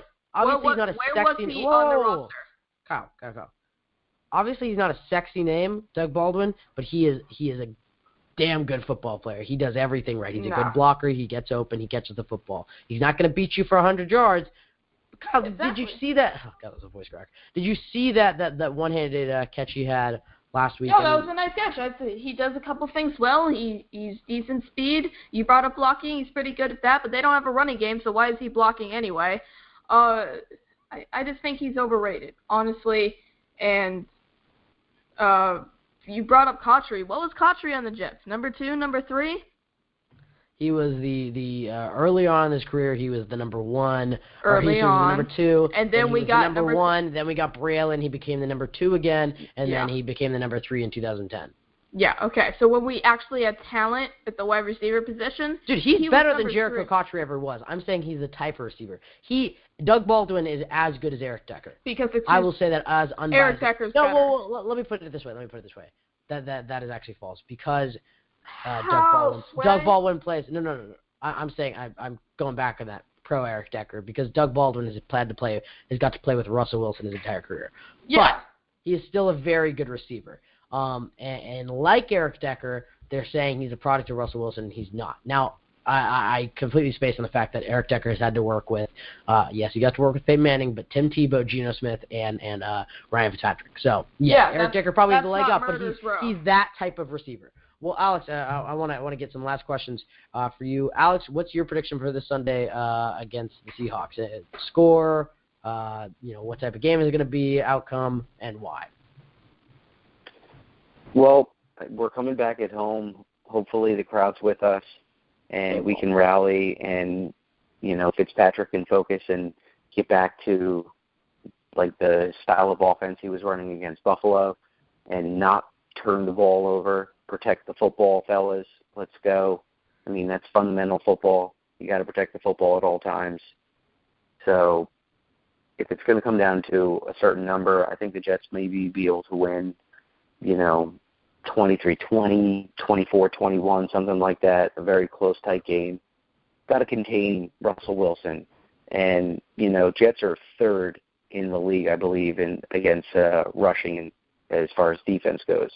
So got to bottle up Christine Michael, and hopefully we can contain Lockett and Baldwin, like you guys said. I do think Baldwin is still a very good wide receiver. He's nothing flashy, but who's going to get that job? Is it going to be Marcus Williams or is it going to be Revis? And how are we going to contain Jimmy Graham? Calvin Pryor sucked wind against Kelsey last week. He was a bum. And, I hope he can play better if he gets the assignment against Jimmy Graham. Otherwise, got to put Marcus Gilchrist against him. Yeah, I think what they're going to probably do, just from my prediction, is they're going to probably stick Darren Lee on him for at least for the first 10 yards of his route. Just give him a little bump when Darren Lee isn't blitzing. And then I would probably put Gilchrist over him. And Pryor might have to play a little more zone than he's comfortable with. but Graham is such a big. Well, no, I mean obviously the Jets love Pryor just in the box as a linebacker, but this particular At this point though, Pryor has been ineffective. Yeah. He hasn't. Well, I think the Jets. He's not getting to the quarterback off his, safety blitzes. He's just getting stood up by the running backs. Yep. They keep having him creep. He had at least 3 blitzes that I saw last week where he hesitated and went too soon and gave away that he was blitzing and had to stutter step and then go for his blitz. His timing is not right now. He's not in sync with this football team. Calvin Pryor needs to get his game together. Well, this point is kind of counterintuitive to what I was saying, but I think Bowles is probably using him a little too much in zone. I know that goes completely against what I was just saying, but if you look at his plays, I mean, they have him a lot in zones, and last year, if you watch him, he's playing underneath those, just right behind the linebacker. He's a linebacker basically, and so the Jets were using him in a different way. Okay. Sorry, I was just texting Eric, and he'll be on in a few. We rejoice. The Jets are going to have to use Calvin Pryor in a different way. I think the reason he's been as ineffective as he's been is because they've had him in coverage. However, against Jimmy Graham and the Seahawks, they're going to have to put Marcus Gilchrist on him. And I guess Pryor's going to have to play deep. I guess that's what you're going to have to do unless you want to put Rontez Miles back there. Or you have Pryor Wait, I thought up. he was a sprinter. I thought he was in long distance. No.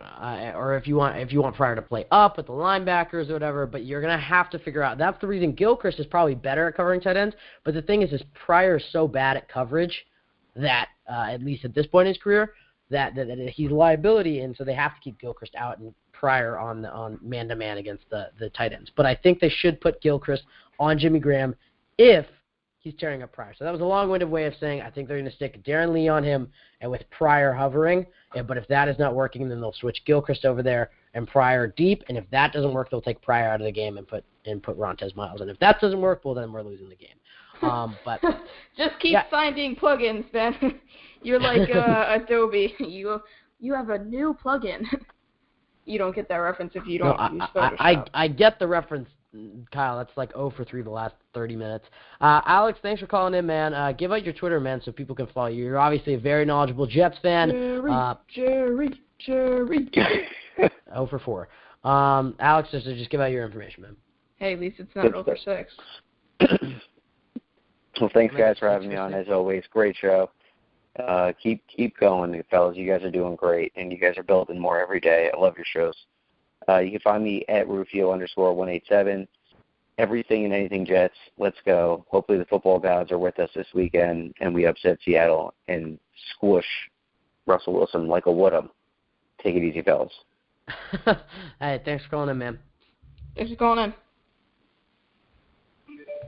That was Alex. That was a Twitter notification in the background. But, Ben, going back to the whole Seahawks thing, and let me just break this down for you real quick. Break it down. I was waiting for you to say that. We have that. We have that soundbite. Just keep talking, and I'll interrupt you. Let me just break this down really quick, because they have a very, very talented team.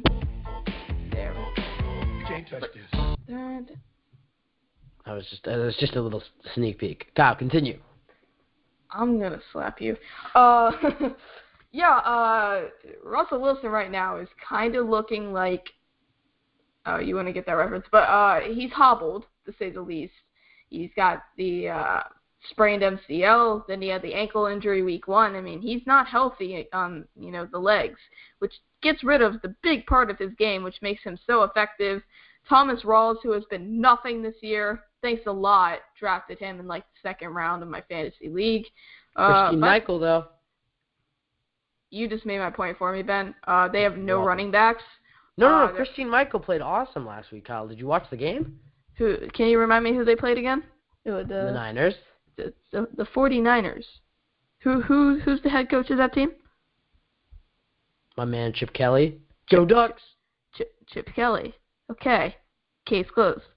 So they have no running backs. Their offensive line is terrible. I mean, we've taken away Bruno Giacomini and James Carpenter over the past couple of years. They traded away Max Unger to the Saints for Jimmy Graham, which really hasn't panned out. They just lost a lot of key guys, and they haven't been able to replace them. And then on the defensive side of the ball, Richard Sherman so far this year has been the best corner in the game. I made the mistake of not calling him elite this offseason. Trashed him all off. Yeah. He has proven me wrong so far this season. Now, I don't think he's played anybody incredibly good off the top of my head, but he's played pretty well. Now, Cam Chancellor, I think, has struggled this year. Same with Earl Thomas, and I can't even name their number 2 corner. Who is it? Lane or something. I think that's his last name. But really,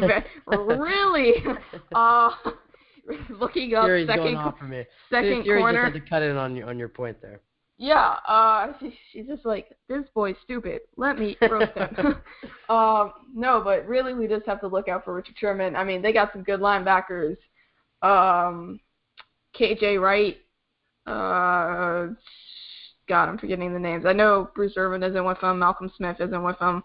Bobby Wagner is still with them. They got some good linebackers. Then their defensive line, Michael Bennett, he's a very good player. I mean, they got a good defense, and I think we definitely got a game plan for them. And I think this is how the Jets will win, all right? And I'm kind of saying this right now. Apparently, this game's supposed to be, yeah, I'll say it right now. Really? But, Really? You're saying it right now? Yeah. I didn't get that. Yeah. Your voice went like super feminine there.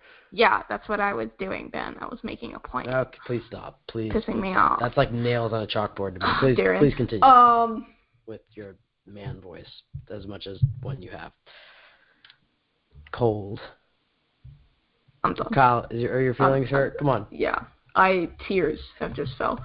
I'm sorry to our callers that are just listening right now. But, God, what was I saying? It's supposed to be thunderstorms all game, and it's going to be a whiteout, which isn't going to be good for the majority of the population. It's great for some others. And Ben, I know you live up in the hippie area of the United States, and whoa! You live in Florida, so you shouldn't be talking. Those aren't hippies. Those are like surfers, cocaine addicts. Cocaine addicts. They literally arrested like 2 clowns. I don't know if you've heard about this. Like right now throughout the nation, there are people dressing up as clowns, chasing you like with knives, and like somebody got killed like 25 miles away from my house the other night, and they arrested the 2 guys, but apparently there's like 10 more of them, so I'm kind of freaked out. But they hide in the woods, and Ben, you've seen my house. It's just surrounded by woods, so I'm kind of scared. On FaceTime, but okay. Yeah. God, where was I? But anyway, yeah, in the hippie nation, Seahawks are kind of used to the rain. The Jets are not good in the elements. Obviously, we saw it in the Buffalo game at the end of the year, and a couple different occasions. So I think we have the advantage in the running game. We're going to have to involve Matt Forte. We're going to have to involve Bilal Powell, and we're going to have to run it down their throat to win this game. And I think we can. I think we will wear them down eventually.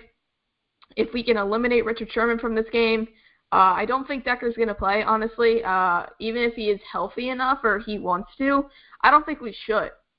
Because I feel like we have enough depth behind them where if Marshall plays, then he's throwing Quincy, throwing guys like Robbie Anderson who can stretch the field, Sharon Peake, who we haven't seen so far this year, and now even Jeremy Ross. I think we're deep enough there to not really miss that much of a beat. So, yeah, we just got to run it down their throats and open up the passing game after that. Hopefully it's not incredibly pouring raining to the fact where Ryan Fitzpatrick, who can't hold on to the ball anyway, doesn't fumble 24/7, but just run the ball. I mean, Ryan Fitzpatrick, please don't use the field as a slip and slide, all right? And if you do use it as a slip and slide, feet first. Please, for God's sake, stop going head first when you dive. This isn't a water park, bro. Wait. Okay, let's break down everything you said, and then we promise we're gonna bring on. We have one more call on the line, but we're we're waiting for Erik, so we don't want to bring him on and take him off. But if Erik doesn't call in the next 2 minutes, we'll bring on Tyler, who should be our last. You hear that, caller. Erik? You're on a timer. No. Well, because Erik does get first priority. Sorry, but yeah. Sorry. Tyler. So this will be the last point I make, and then we'll either bring on Tyler or hopefully Erik. Look, to win this game, the Jets are they're gonna have to rely on Matt Forte. And obviously, Ryan Fitzpatrick has a ton of weapons, and the Seahawks have a great defense. But the weakness of that defense, and now they still have some great guys, is in that front seven. And obviously, they have a great front seven. So the way the Jets are going to beat them is with the Matt Forte, Bilal Powell packages. The halfback screen one way, so whoops, we're going the other way. The counter runs, the draws. That sounds like my life summed up in a play. Okay. Whoops, we're going the other way.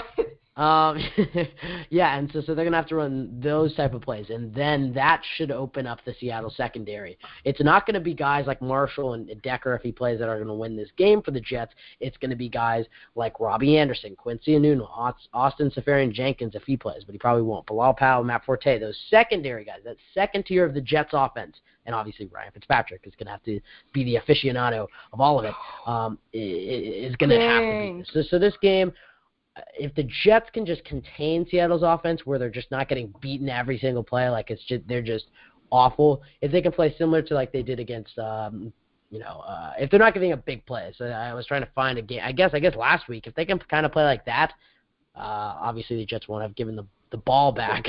Well, speaking of big plays, actually, Ben, somebody just took a big shot at you, and I just saw it. Well, what is your reaction to that? Do we need to have a Jerry Springer with Kevin? No, he hasn't called in. Of course he doesn't. That's just the way they roll. Kyle's bringing up personal things on the. Yeah, but no, I don't. I just don't like that. I don't like. He was making a joke. He's making a joke. No, I don't like that joke though. I don't think that's appropriate. I don't like that. Yeah. All right. So we're gonna bring on Tyler. Yeah, we're gonna bring on Tyler. He's been DMing us. So. Yeah, so Tyler's been on for a long time, wow. So thank you for being longer patient. Than I've been on. I have to go find, hold on, let me go find a theme song. And yeah, he's been on for a long time, and when Erik calls back in, Tyler will we will immediately hang up on you. No, we'll mute him and then we'll bring him back on. Have your so Tyler, Kyle, Tyler, you are on, man.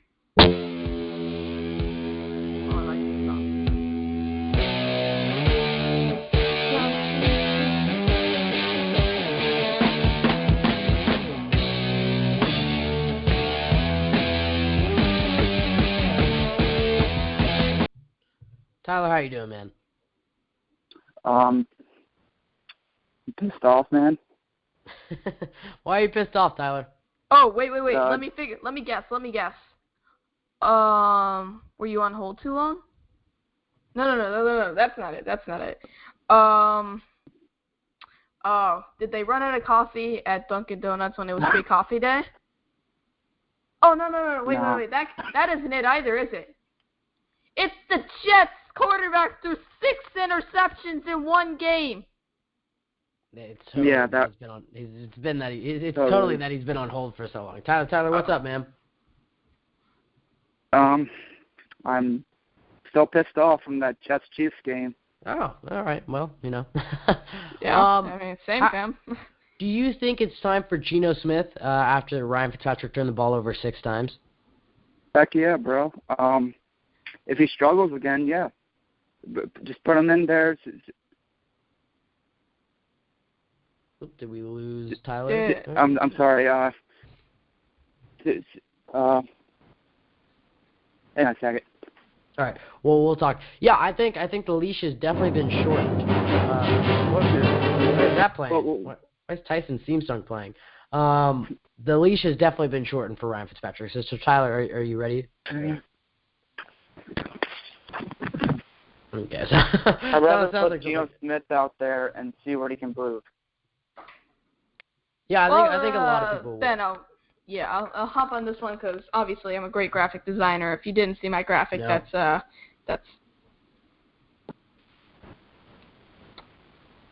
If you didn't see my design, Holland is so close to like flying out to where you live in hippie land, Ben, and it's not hippie land. It's very urban here. Wait. Is weed legal in your state, Ben?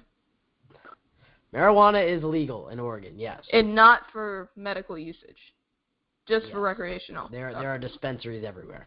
Okay. So There's like hippie. 4 on the way to school. The Jets played like Pop Warner against the Chiefs. Very random, but yeah. Sorry about medical. Kyle and I got off on the wrong path. Yeah, I mean, the Jets obviously didn't play too well. They didn't. They had chances to win this game, and they did not execute, and that's on Gailey and Ryan Fitzpatrick, as we said all game. I'm not worried about this defense. I'm not worried about Brandon Marshall and Eric Decker. I'm not worried about the offensive line anymore. Well, the Jets suck. Tyler, your one line. I didn't realize we had a Bills fan on here. No. So Tyler, what record do you see the Jets finishing at then? 6-10. I'm gonna burn all my jerseys. Wow. Wow. Huh. Well. Hold on. No. I got a song for you. All right, ready? Just to make you feel better with what we have. They pass on first down, and it's picked off. Gerald Hodgins inside the 10, and he is in for the pick 6, and a nightmare start for Geno Smith and the Jets. Well, I'm gonna get a better song for Tyler. Tyler, this is my actual reaction. I don't know what that soundbite was for Kyle. He's used it like 3 times. This shows what type of Jets fan you are right now. If it would play. Okay, there we go. I'm gonna sing to it. You're a mean one, Kyle, Mr. you're an Grinch. awful singer. Kyle, you're You awful. really are. Kyle, please go try out for American Idol and then just have Simon Cowell yell at you. I know He's not even on that I know, show I know anymore, he's so not a judge. joke's I know on he's you, not a judge. Ben. Okay. Screw you. Tyler, what's your prediction for this Sunday against the Seahawks? I'm not gonna get a prediction. I don't like it. In the books, I give them a We loss. went 6-10. you made plenty of predictions. There had to be an today. answer there. There's no going back once you say No, 6-10. So is it a win or a loss for the Jets on Sunday? Is Russell Wilson playing? Yes, he is, but he's hurt. He's playing hurt. He's limping like me after mile. Okay, all right. I can give you some recap. Let's see. Richard Sherman's going to talk a lot of trash. Earl Thomas is going to kick butt. Yep. And it's going to be a loss. Glad to know you're on board. Thanks for being on. Why don't you go ahead and give us your social medias? Oh, Kyle's cold. Obviously, my Twitter is at thejettake96. You can follow me. You can start a conversation. I don't have a lot of social media. I have Facebook. If you want to add me, go ahead. I can give you. I can give you that next week. I don't want to do any personal info. Yeah, no, it's all good, man. Tyler, everybody go follow him. We'll make sure to tweet out his Twitter. Tyler, although you've been very pessimistic today, thanks for calling in, man. All right. Thanks for. Oh. I'm gonna assume he said thanks. Okay, wait. Let me just get a couple comments in right there. I thought I was the negative Nancy in this little phone conversation we have weekly on Thursday night. Yeah. Negative. Noah. I had a hard time thinking of. I'm a negative Noah. Well, Kyle, I'll say this. I think a lot of Jets fans. Tyler represents a lot of Jets fans who were angry after that putrid of a performance. Wait, he wasn't drunk. The Jets season. All right, Kyle, you redeemed yourself. 1 for 1. Or like 4 for 20. Shut up. Oh wow. You just say 4 for 20. You just say 4 for 20. Oh really? My God, dude. I told you were a hippie state. I told you. Yeah, I know. Yeah, but I mean, I don't even know what I was talking about. I just completely got off. Completely got off track from the. Oh yeah, he represents a lot of Jets fans because a lot of Jets fans, their knee-jerk reaction, including you, Kyle, is bench Fitzpatrick. Jets season is over. We're not going to the playoffs. That's not #, true. wasted 12 mil. Ben, you know you laughed at that. I didn't. I was too upset after this game. The Jets need to rebound. I believe they will. Ryan Fitzpatrick is their leader. They're not going to bench him yet. However, this is a must-win. If they lose this game, they're putting themselves deeper in a hole that they don't want to be in. Win this game. Go to Pittsburgh on a good note. And if you win that game, you're going to start to garner some respect around the league. Because right now, the only team you've beaten are the 1-2 Buffalo Bills, who went 8-8 last year, led by their clown coach Rex Ryan, who's posing as a reporter this week. Ben. That's not his nickname anymore. Remember? We came up with a new. No, even close. An overhyped rah-rah with Type 2. Oh, yes. Yeah, the overhyped rah-rah with Type 2 posing as a reporter. That's the only team they beat. Are you playing quarterback this week, Ben? Have we confirmed that? I am playing quarterback. I think I could do a better job than Ryan Fitzpatrick did last week. Yeah, same, fam. Just handing off to Matt Forte. Kyle, I've seen you throw a football on FaceTime, and you're like the hefty lefty out there. You're throwing motions like Tim Tebow. Well, it's all over the place. Football in my in your living room. I saw you throw it, Kyle. It was the wind up was the one that Blake dropped Bortles. You dropped your own pass, Ben. That you threw. I threw it up to myself and ran into my couch, Kyle. You dropped it. Okay. Like Brandon Marshall in Foxborough. You dropped it. Yeah, okay. The Jets are one. No excuses. Okay, Kyle. The Jets are one missed extra point. Oh, please stop. The Jets are one missed extra point from being, 2-1 right now. But let's talk about. Oh, Todd when you Bowles. put it like that, let's talk about Todd Bowles though, Kyle. Oh, he's been criticized a lot this year. Right after the Cincinnati game, the Buffalo game for not going for 2. This game, all over the place. How do you go from AFC Offensive Player of the Year to one of the worst players on the field? And the decision not to call timeouts at the half. What is your opinion of Todd Bowles after this week? You want my honest opinion, Ben? Yes. All right.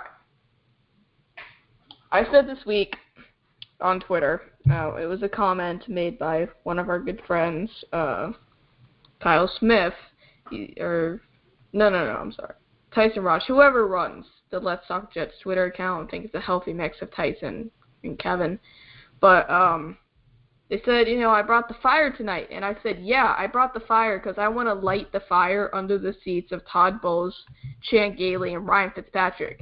Because they seemed a little too cool after that game. I don't know about you. They seemed like everything was fine. I think Todd Bowles said a swear word for the first time in his life. And he felt like an adult. All right. And he might have expressed a grimace on his face, at the final score. He shows no emotion. He shows absolutely no confidence as a head coach. He has no idea what he's doing. Ben, you even brought up that we should hire one of the clock guys. I forget the name that you said. I believe it was over FaceTime. And honestly, I don't even listen half the times we're talking. But Todd Bowles either needs to shape up or go. Because honestly, I feel like we've lost a lot of games because of him. Just not calling timeouts right, not managing the plays right, not telling your offensive coordinator, hey, hand it off to our $12 million running back, or however much he got over those 3 years. It's just despicable. I feel like he's got no control over the locker room. We're never hyped up. We always come out, like you said, kind of looking like Russell Wilson, limping a little bit. Then in the second half, we finally get up and we find ways to win games. But even last year against a team like the Jaguars, we didn't show up really. I mean, they almost beat us, guys. I mean, we were just not getting hyped for this game. And it's not like these guys in the locker room don't want to get hype. I remember Sheldon Richardson. I remember Muhammad Wilkerson. I remember them all getting hype when Rex was there. Now, Rex wasn't a good... But Kyle, not to cut you off here, because I let you talk on this for a little bit. You're amped up today, Kyle. The problem with Rex Ryan, and one of the many problems... He can't coach, but at least he could get his players hyped up. The reason the Jets were so deadly in the playoffs under him is because he preached this back against the wall. If you lose, I mean, it's not like you're playing a game next week, so it didn't matter if you lost. The Jets went all out. This is it. Everything's on this game. And Todd Bowles, the reason he's not doing it in week 4, whatever we're in, week 4, is because if you lose it, it's double the loss. It's now that you've made that claim that everything lies on this game. Not only do you receive an L in the L column, you also lose a lot of morale, a lot of confidence. If Todd Bowles keeps it as, hey, we're going to play week to week. You see Bill Belichick do this. If we win this game, we lose this game, short-term memory. So the problem is Todd Bowles teams generally have a hard time getting up for the game. That was I would criticize him for that Buffalo game. Why wasn't he more, this is it, our season relies on this game? Instead, he preached it's just another game on the schedule. That's the time he should have switched to the Rex Ryan mantra. Right now, I'm fine with him saying, we got a short-term memory. Seattle's another game. They're a tough opponent. We got to play them. We'll see how it goes. And on the Erik Coleman thing, he's trying to put his son to bed. We might have a little wrap-up of his interview, but if not, it's fine.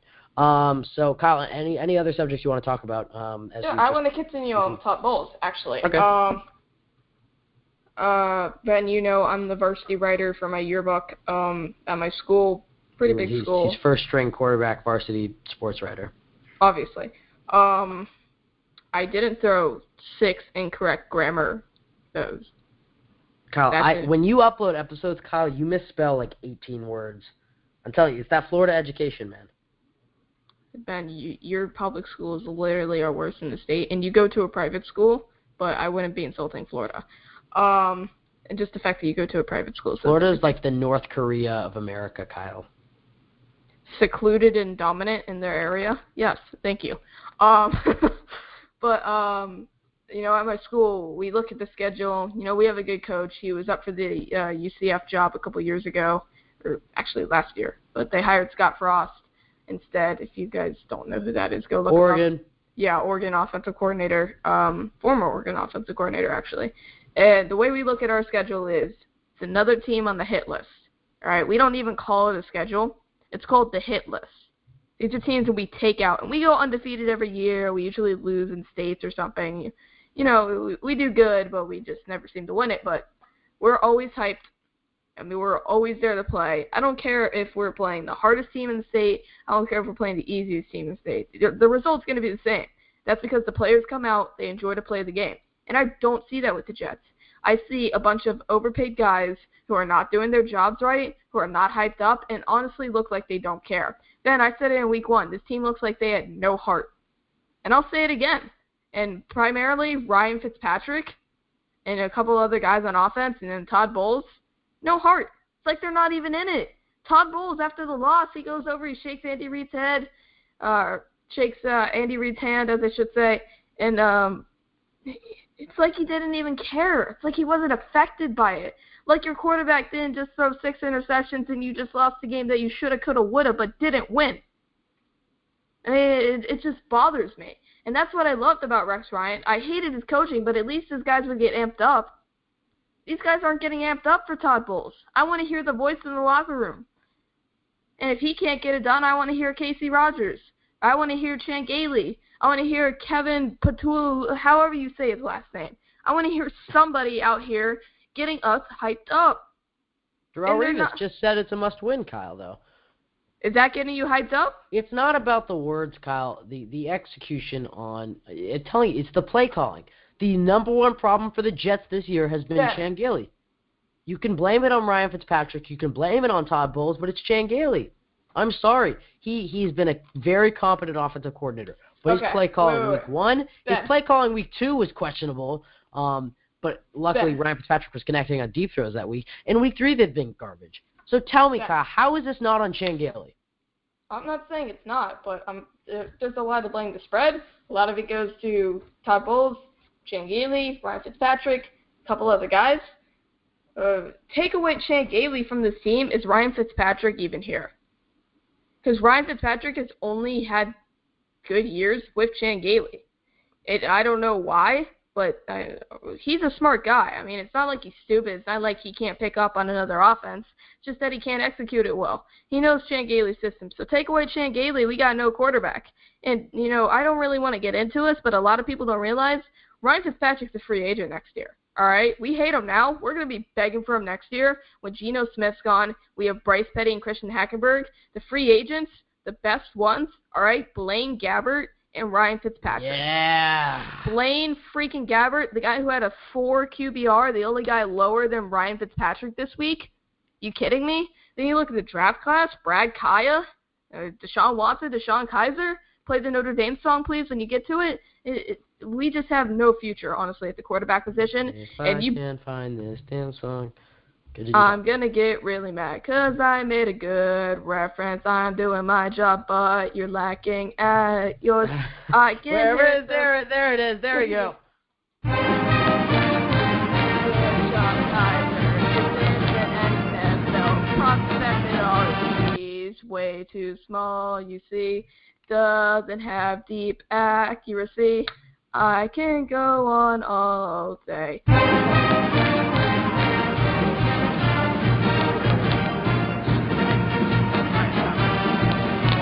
It was too loud. If it was a little quieter. That was good, though, right? I did pretty good. Oh, yeah. Yeah.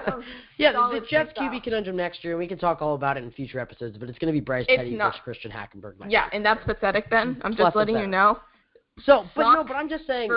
Suck for somebody. If Chan Gailey can coach a good rest of the 13 whatever games we have, I don't want to do math. I had a math test today. I'm done with that. If Chan Gailey can I got 100 on mine.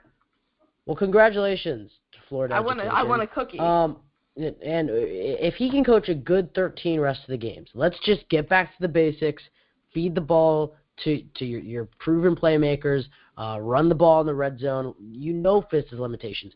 But I will say this, though. If Fitzpatrick plays like, crap in the first half of the next week game, I have no problem putting in Geno Smith. This team is too talented for them to not make the playoffs this year. So they got to do whatever they got to do. If we had, God forbid, we had Alex Smith, dude, all right, I wouldn't be saying, oh, this team won't make the playoffs. I'd be saying this team is a legitimate Super Bowl contender, probably winner. Give me Alex Smith. Why do you think Todd Bowles didn't pull Ryan Fitzpatrick? And this has become a very hot topic around the Jets. So do you think he should have pulled him, and why or why not? Yeah, I think he should have pulled him after the third one. I mean, if your quarterback's throwing more than 3 interceptions in a game, that's pathetic. Unless it's like Ben Roethlisberger or something, all right? There are very few guys. It's pathetic for anybody, Kyle. Yeah, no. I'm just saying there are very few guys who are established in this league that would let them continue on. Ryan Fitzpatrick's, at least bottom 10 quarterback, right? I mean, based off of this year.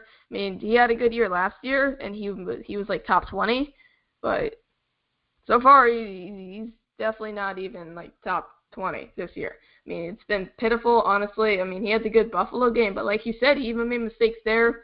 Some questionable throws, but a lot of times he was connecting. I don't think Todd Bowles should have pulled him because of this. And I said he should have, but this is why he shouldn't have. I don't know if this locker room fully supports Geno Smith. I would hope that he would. There should be no reason they don't.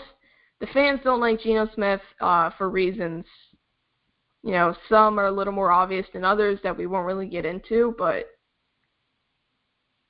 Ryan Fitzpatrick is the literal leader of this locker room. Eric Decker loves him, Brandon Marshall loves him, Nick Mangold loves him. I mean, the list goes on and on. Quincy loves him, Revis loves him. I mean, there were guys out here literally missing practice for this guy. And obviously we need to practice. And I know we're just talking about practice, not a game. Practice. If I can find that soundbite. Yeah. I'm not prepared for the fire you're spitting right now, Kyle. Yeah. We're talking about practice. Yeah. No, continue. I cut it short. Continue. No. Play it. We're talking about practice. Not a game. Not a game. We're talking about practice. Thank you. I can hear you hitting the space bar or something to stop it every time, just letting you know. And as I was saying, he's the leader in this locker room, and if you pulled him in that game, even at halftime, Brandon Marshall, Eric Decker, they're looking around whoa, where'd this guy go? Is he our leader still? I mean, where's my bestie? Oh my God, my BFF's gone. Now you got Geno. Please stop with the voice. Oh, that's my white girl voice. You don't like it? No? Okay. No. I think it would have done damage to the locker room. I feel like if you're going to put Geno Smith in, do it on the bye week possibly if Ryan Fitzpatrick still sucks, or do it before the game. All right, don't do it in the game. Do it before the game, because this really gives time for the team to comprehend it, and I think it's only fair. because we would hope Geno Smith's prepared, but you never know. I mean, he looks pretty prepared for the Oakland game, still made some questionable throws, still making stupid decisions, running out of the pocket, not getting rid of the ball, but hopefully he's overcame those. But right now, Ryan Fitzpatrick's the quarterback until he proves otherwise. So that's basically all I got to say. Yeah, and Erik Coleman will be on in a matter of moments. If you want the question of putting Geno Smith in every single week that Ryan doesn't have a great game, obviously I don't think he'll hit this floor again, then if you want that every single week, then you put Geno Smith in. But the reason he didn't is I think he recognized, look, it's week 3, Ryan's the leader. If I put Geno in now, if he does good, then great. But most likely he's not going to come back and win this game for us. All that's going to do is keep the negative perception going for Geno Smith. You're putting him in a bad situation, and you're putting Ryan Fitzpatrick down. So he recognized that it was a losing effort. Look, should he have put in Geno Smith? Possibly, but I think he was thinking long-term as I don't want this question every week. Now, if Ryan plays bad, next week I have no doubt in my mind that Geno Smith will be in for the Jets. All right, well, as we wait for Erik Coleman and Kyle, any last thoughts before we wrap up the interview with Erik? Let me look at my notes, Ben, because I know there was a lot of stuff that we missed due to some callers, and obviously with Erik Coleman. What was up with, I'll talk to you about it later, but, just some of, the injury reports. What? I'll talk to you about it. Let's break down Austin Safari-Jenkins just because he's the new. All right, fine, Kyle. It's your show. We're just living in it. Yes, obviously. I guess we're speaking in it. No, are you breathing? Yes, Kyle. Continue with your thing. Actually, we're going to go ahead and bring on Erik Coleman. Yeah, thank you, Kyle, for doing my job. You're welcome. Erik, we're sorry about your phone dying and everything, but we got a first half. I apologize. It's all good, man. We get a first half and a brief second half to your interview. So I guess we'll just jump right back into it because we know you're on a schedule here. Now, leaving the Jets in 2007, when we had Victor Green on the show a couple weeks ago, he talked about, when he had to leave the Jets, that was maybe the toughest decision of his career. Would you share the same sentiment in your passion towards the Jets, or is it more of a thing where it's like, hey, I like the Jets, but the Falcons are offering me a good opportunity, I'm going to go there, or was it a bitter divorce? Just take us through the process of leaving the New York Jets. Well, as you know, at the beginning of my career, I pretty much started every game of my career, and playing with men. Yeah, thank you. and, you know what, Mancini, I think that we saw we looked in two different directions. I think he had a different plan for what he wanted to do, and I obviously had a different plan for what I wanted to do. So, we parted mutually. Obviously, I hated leaving New York. New York is my home now. I love it here, so it was hard for me to leave. But Atlanta was a great place, great opportunity for me to grow. Just overall, just a really good situation for me. But if I had the opportunity, I would have loved to have stayed in New York. Because I love the Jets fans. There's nothing like the atmosphere. Playing in New York, and no organization I've ever played for was as classy as the Jets. I mean, it's disappointing that, what happened did happen, because you can make the argument 2 years later, when Darrelle Revis was having the best year of his career, the guy opposite him, Lito Shepherd, was not having a great year. And maybe the Jets, if they had an Erik Coleman, maybe they could have beaten the Colts in that AFC Championship game. But we'll never know. So now off the field, probably your big thing right now is you work for S&Y. Tell us what's that like. Who has taught you the most there? What's it like to discuss Jets, week after week after week, and getting in the broadcasting business? Well, having that opportunity to come to S&Y was an awesome one. It was a time where I had just got done playing. I was kind of sitting around moping around my house, and one of the producers, Chris Farina, gave me a call and asked me, if I'd like to come on the show as a guest. And I went on there and had a great time. They asked me to come on the next week, did it again, and then they offered me to stay for the year. And, now I'm in my third season, and I love it. It keeps me close to the game. It allows me to study film. It allows me to watch tendencies just like I was playing, but now I don't have to put my body through all that torture, and I really enjoy it. I really enjoy SNY. They're great people. Being a part of the Jets family, again, is something that means a lot to me, and I'm grateful for the opportunity. Well, and part of the reason, look, SNY is a great spot, and I think it's really good for players to have that broadcasting experience afterwards. Now, your assistant, told us that part of the reason you couldn't call back in was you were putting your son down. And just impromptu question, just because I believe this is an issue that's come up with a lot of parents. Would you let your son play football when he gets to that age if he wants to, or are you more of, you want to keep him, safe and away? I would absolutely let him play. I think that, I'm one of the believers. I didn't start playing tackle football until I was in middle school, until I was, 7th, 8th grade. So I think I'd probably do the same thing with my son. I was a 3-sport athlete. I played baseball, basketball, flag football, growing up. And then as I got into high school, played tackle football, and I continued with all the 3 sports. So, if he wants to play, I would love him to. Right now, I'm teaching him how to shoot hoops, trying to teach him how to dribble and hit a baseball, and just do as much as he can. Just have fun with life. I do the same thing with my girls. I would love them to play sports, but I'd rather them use their mind to make money than to use their body. Because your body breaks down, your body can break, and in your mind, as long as you stay healthy, you can be strong and do that for a lot longer. Mm-hmm. Yeah, Erik, besides SNY, you've been pretty busy in retirement. Right now, you're doing something with the Thrive Network, a charity event. Can you just tell us a little bit about that? Oh, yeah, I'm very excited about that. I linked up with Executive Global Tours. We're putting on a tour to Italy, to Tuscany. It's a 7-day trip. Golf if you want to. If not, you don't have to golf. It's myself, Wayne Corbett, Terrell Thomas, and Mario Manningham are all going. It's going to be a great time. It's during spring break in the New York area, so fans, if you'd like to sign up, go to the website executiveglobaltours.com and sign up for a trip. I think it's around $4,000, for a 10-day trip.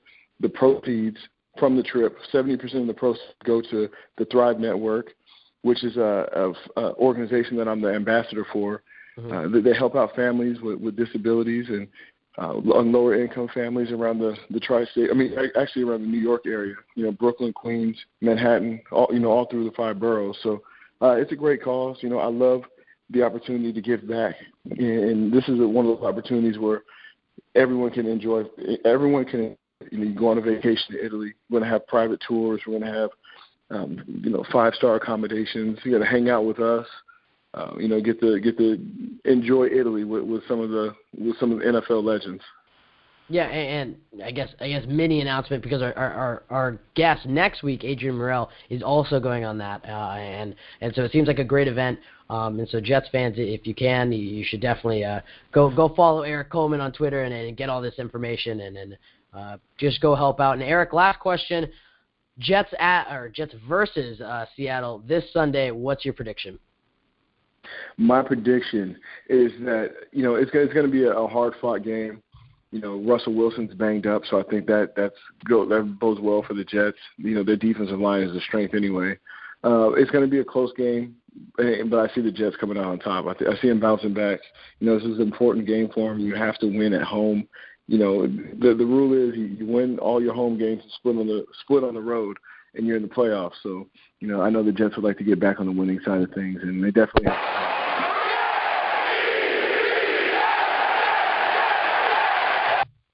Sorry, I cut you off there a little bit with the soundbite.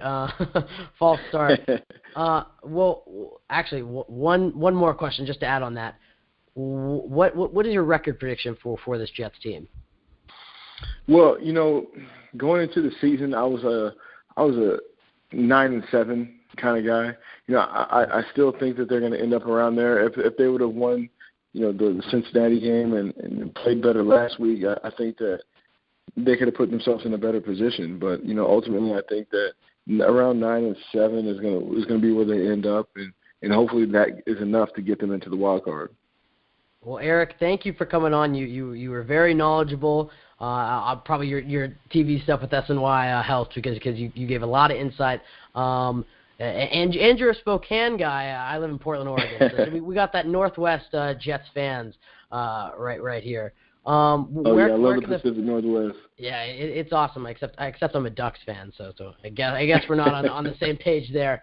Where can the fans follow you on Twitter and other social medias you may have? I'm on Twitter, Instagram at Erik Coleman, Erik with the K. I'm on Facebook.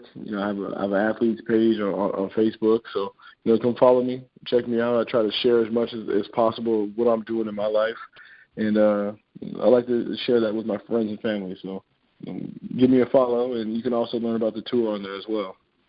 Well, Erik, thank you so much for calling in, and thank you for calling in after the first half of the interview. I know you're a very busy guy, so thanks for taking time. Thank you guys for being patient with me. I had to get my little man to sleep. So no worries. You guys have a wonderful night. Hey, you too, man. Thanks for being on.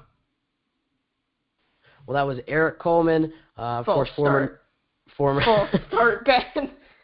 I don't think you could say that to a defensive guy, though. What would that be? I mean, I felt like he's wrapping up, so I pressed the button, and there's always like a 2-second delay. So I was like, oh, this should time perfectly. And then he was like, and I was like, oh crap. Anyways, that was Erik Coleman. That was Erik Coleman, former New York Jets player from 2004 to 2007. Then went on to play with the Falcons for a couple of years, and then the Lions to close out his career. And now is an SNY analyst and does some great things around the New York community. Also Pac-12. I mean, we didn't mention that because it's college football, but also a Pac-12 network analyst. Yeah, I mean, Erik's doing a lot of stuff out of retirement. And I mean, I guess he's a busy guy. Yeah, I mean, I guess when you retire at the age of 30, I mean, you have to find things just to keep you busy, man, and obviously... Yeah, he's relatively young, Ben. I mean, he's only got like a couple years on us. I mean, like 20. But I guess he's double our age, but I mean, but he's got some great things going on with obviously with kids and his off the field stuff. So big thanks to him. All right, Kyle. I think we'll wrap it up just because we went 10 minutes over, but you went under last week, so it's all good. Kyle, score prediction for next week or for this Sunday, I guess. Wow. 10-7 Jets. I really don't like doing predictions. If the forecast is correct, it's gonna be a very ugly, low-score game. But at the end of the day, who cares? It's not like it's college football where you have to, impress people to get into the playoffs. It's just a matter of your record. As long as we get the win, I'm happy. I won't complain. Fitzpatrick, you throw more than 2 interceptions, you're not seeing the light of day again as a New York Jet. Thanks. Have a great night. All right. Well, whoa. I gotta give my prediction. I'm still here. 24-10 Jets. I know that I don't like giving predictions and watch me just jinx Leave. up. And I had bad feeling about the last 2 games, and maybe this is a bad sign, but I have a good feeling about this game. I think Ryan Fitzpatrick's going to bounce back. I think the play calling is going to be reeled in and more realistic for what this team has. I think we're going to maximize on our weapons. I don't think Decker will play because he's too big of a guy to have just keep playing hurt. So I think we're going to see a lot of Marshall, Anunwa, and Robbie Anderson, and we'll move them around. I think maybe Austin Seferian-Jenkins will be active, but probably not. If he is, he might only see a couple plays.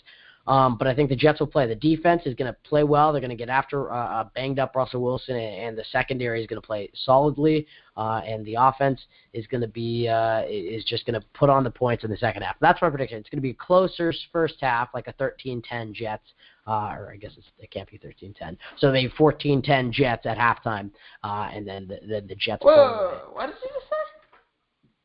It's 14-10. Did you say it couldn't be 13-10?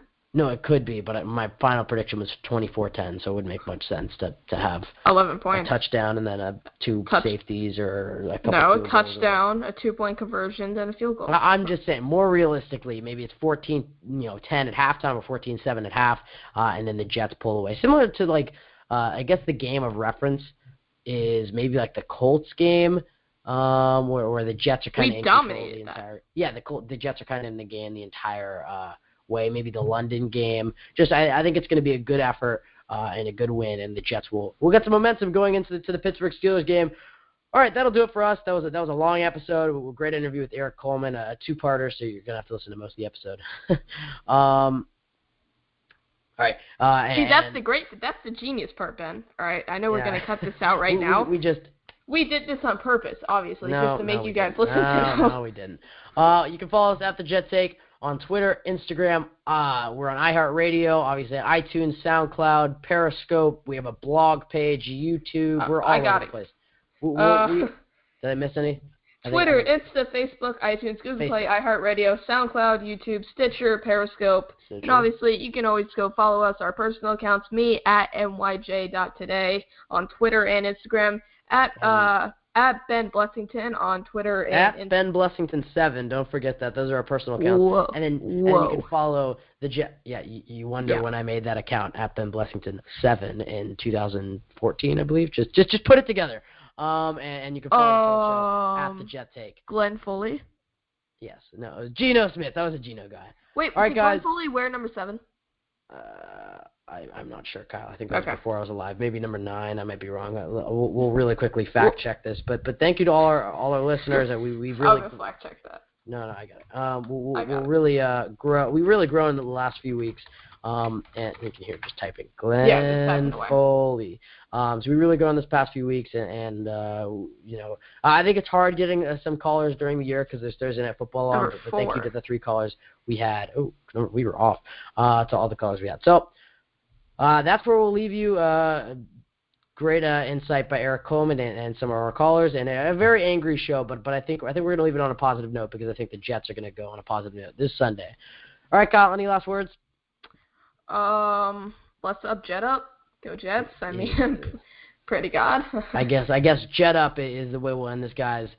Thanks for calling in. We'll talk to you guys next week.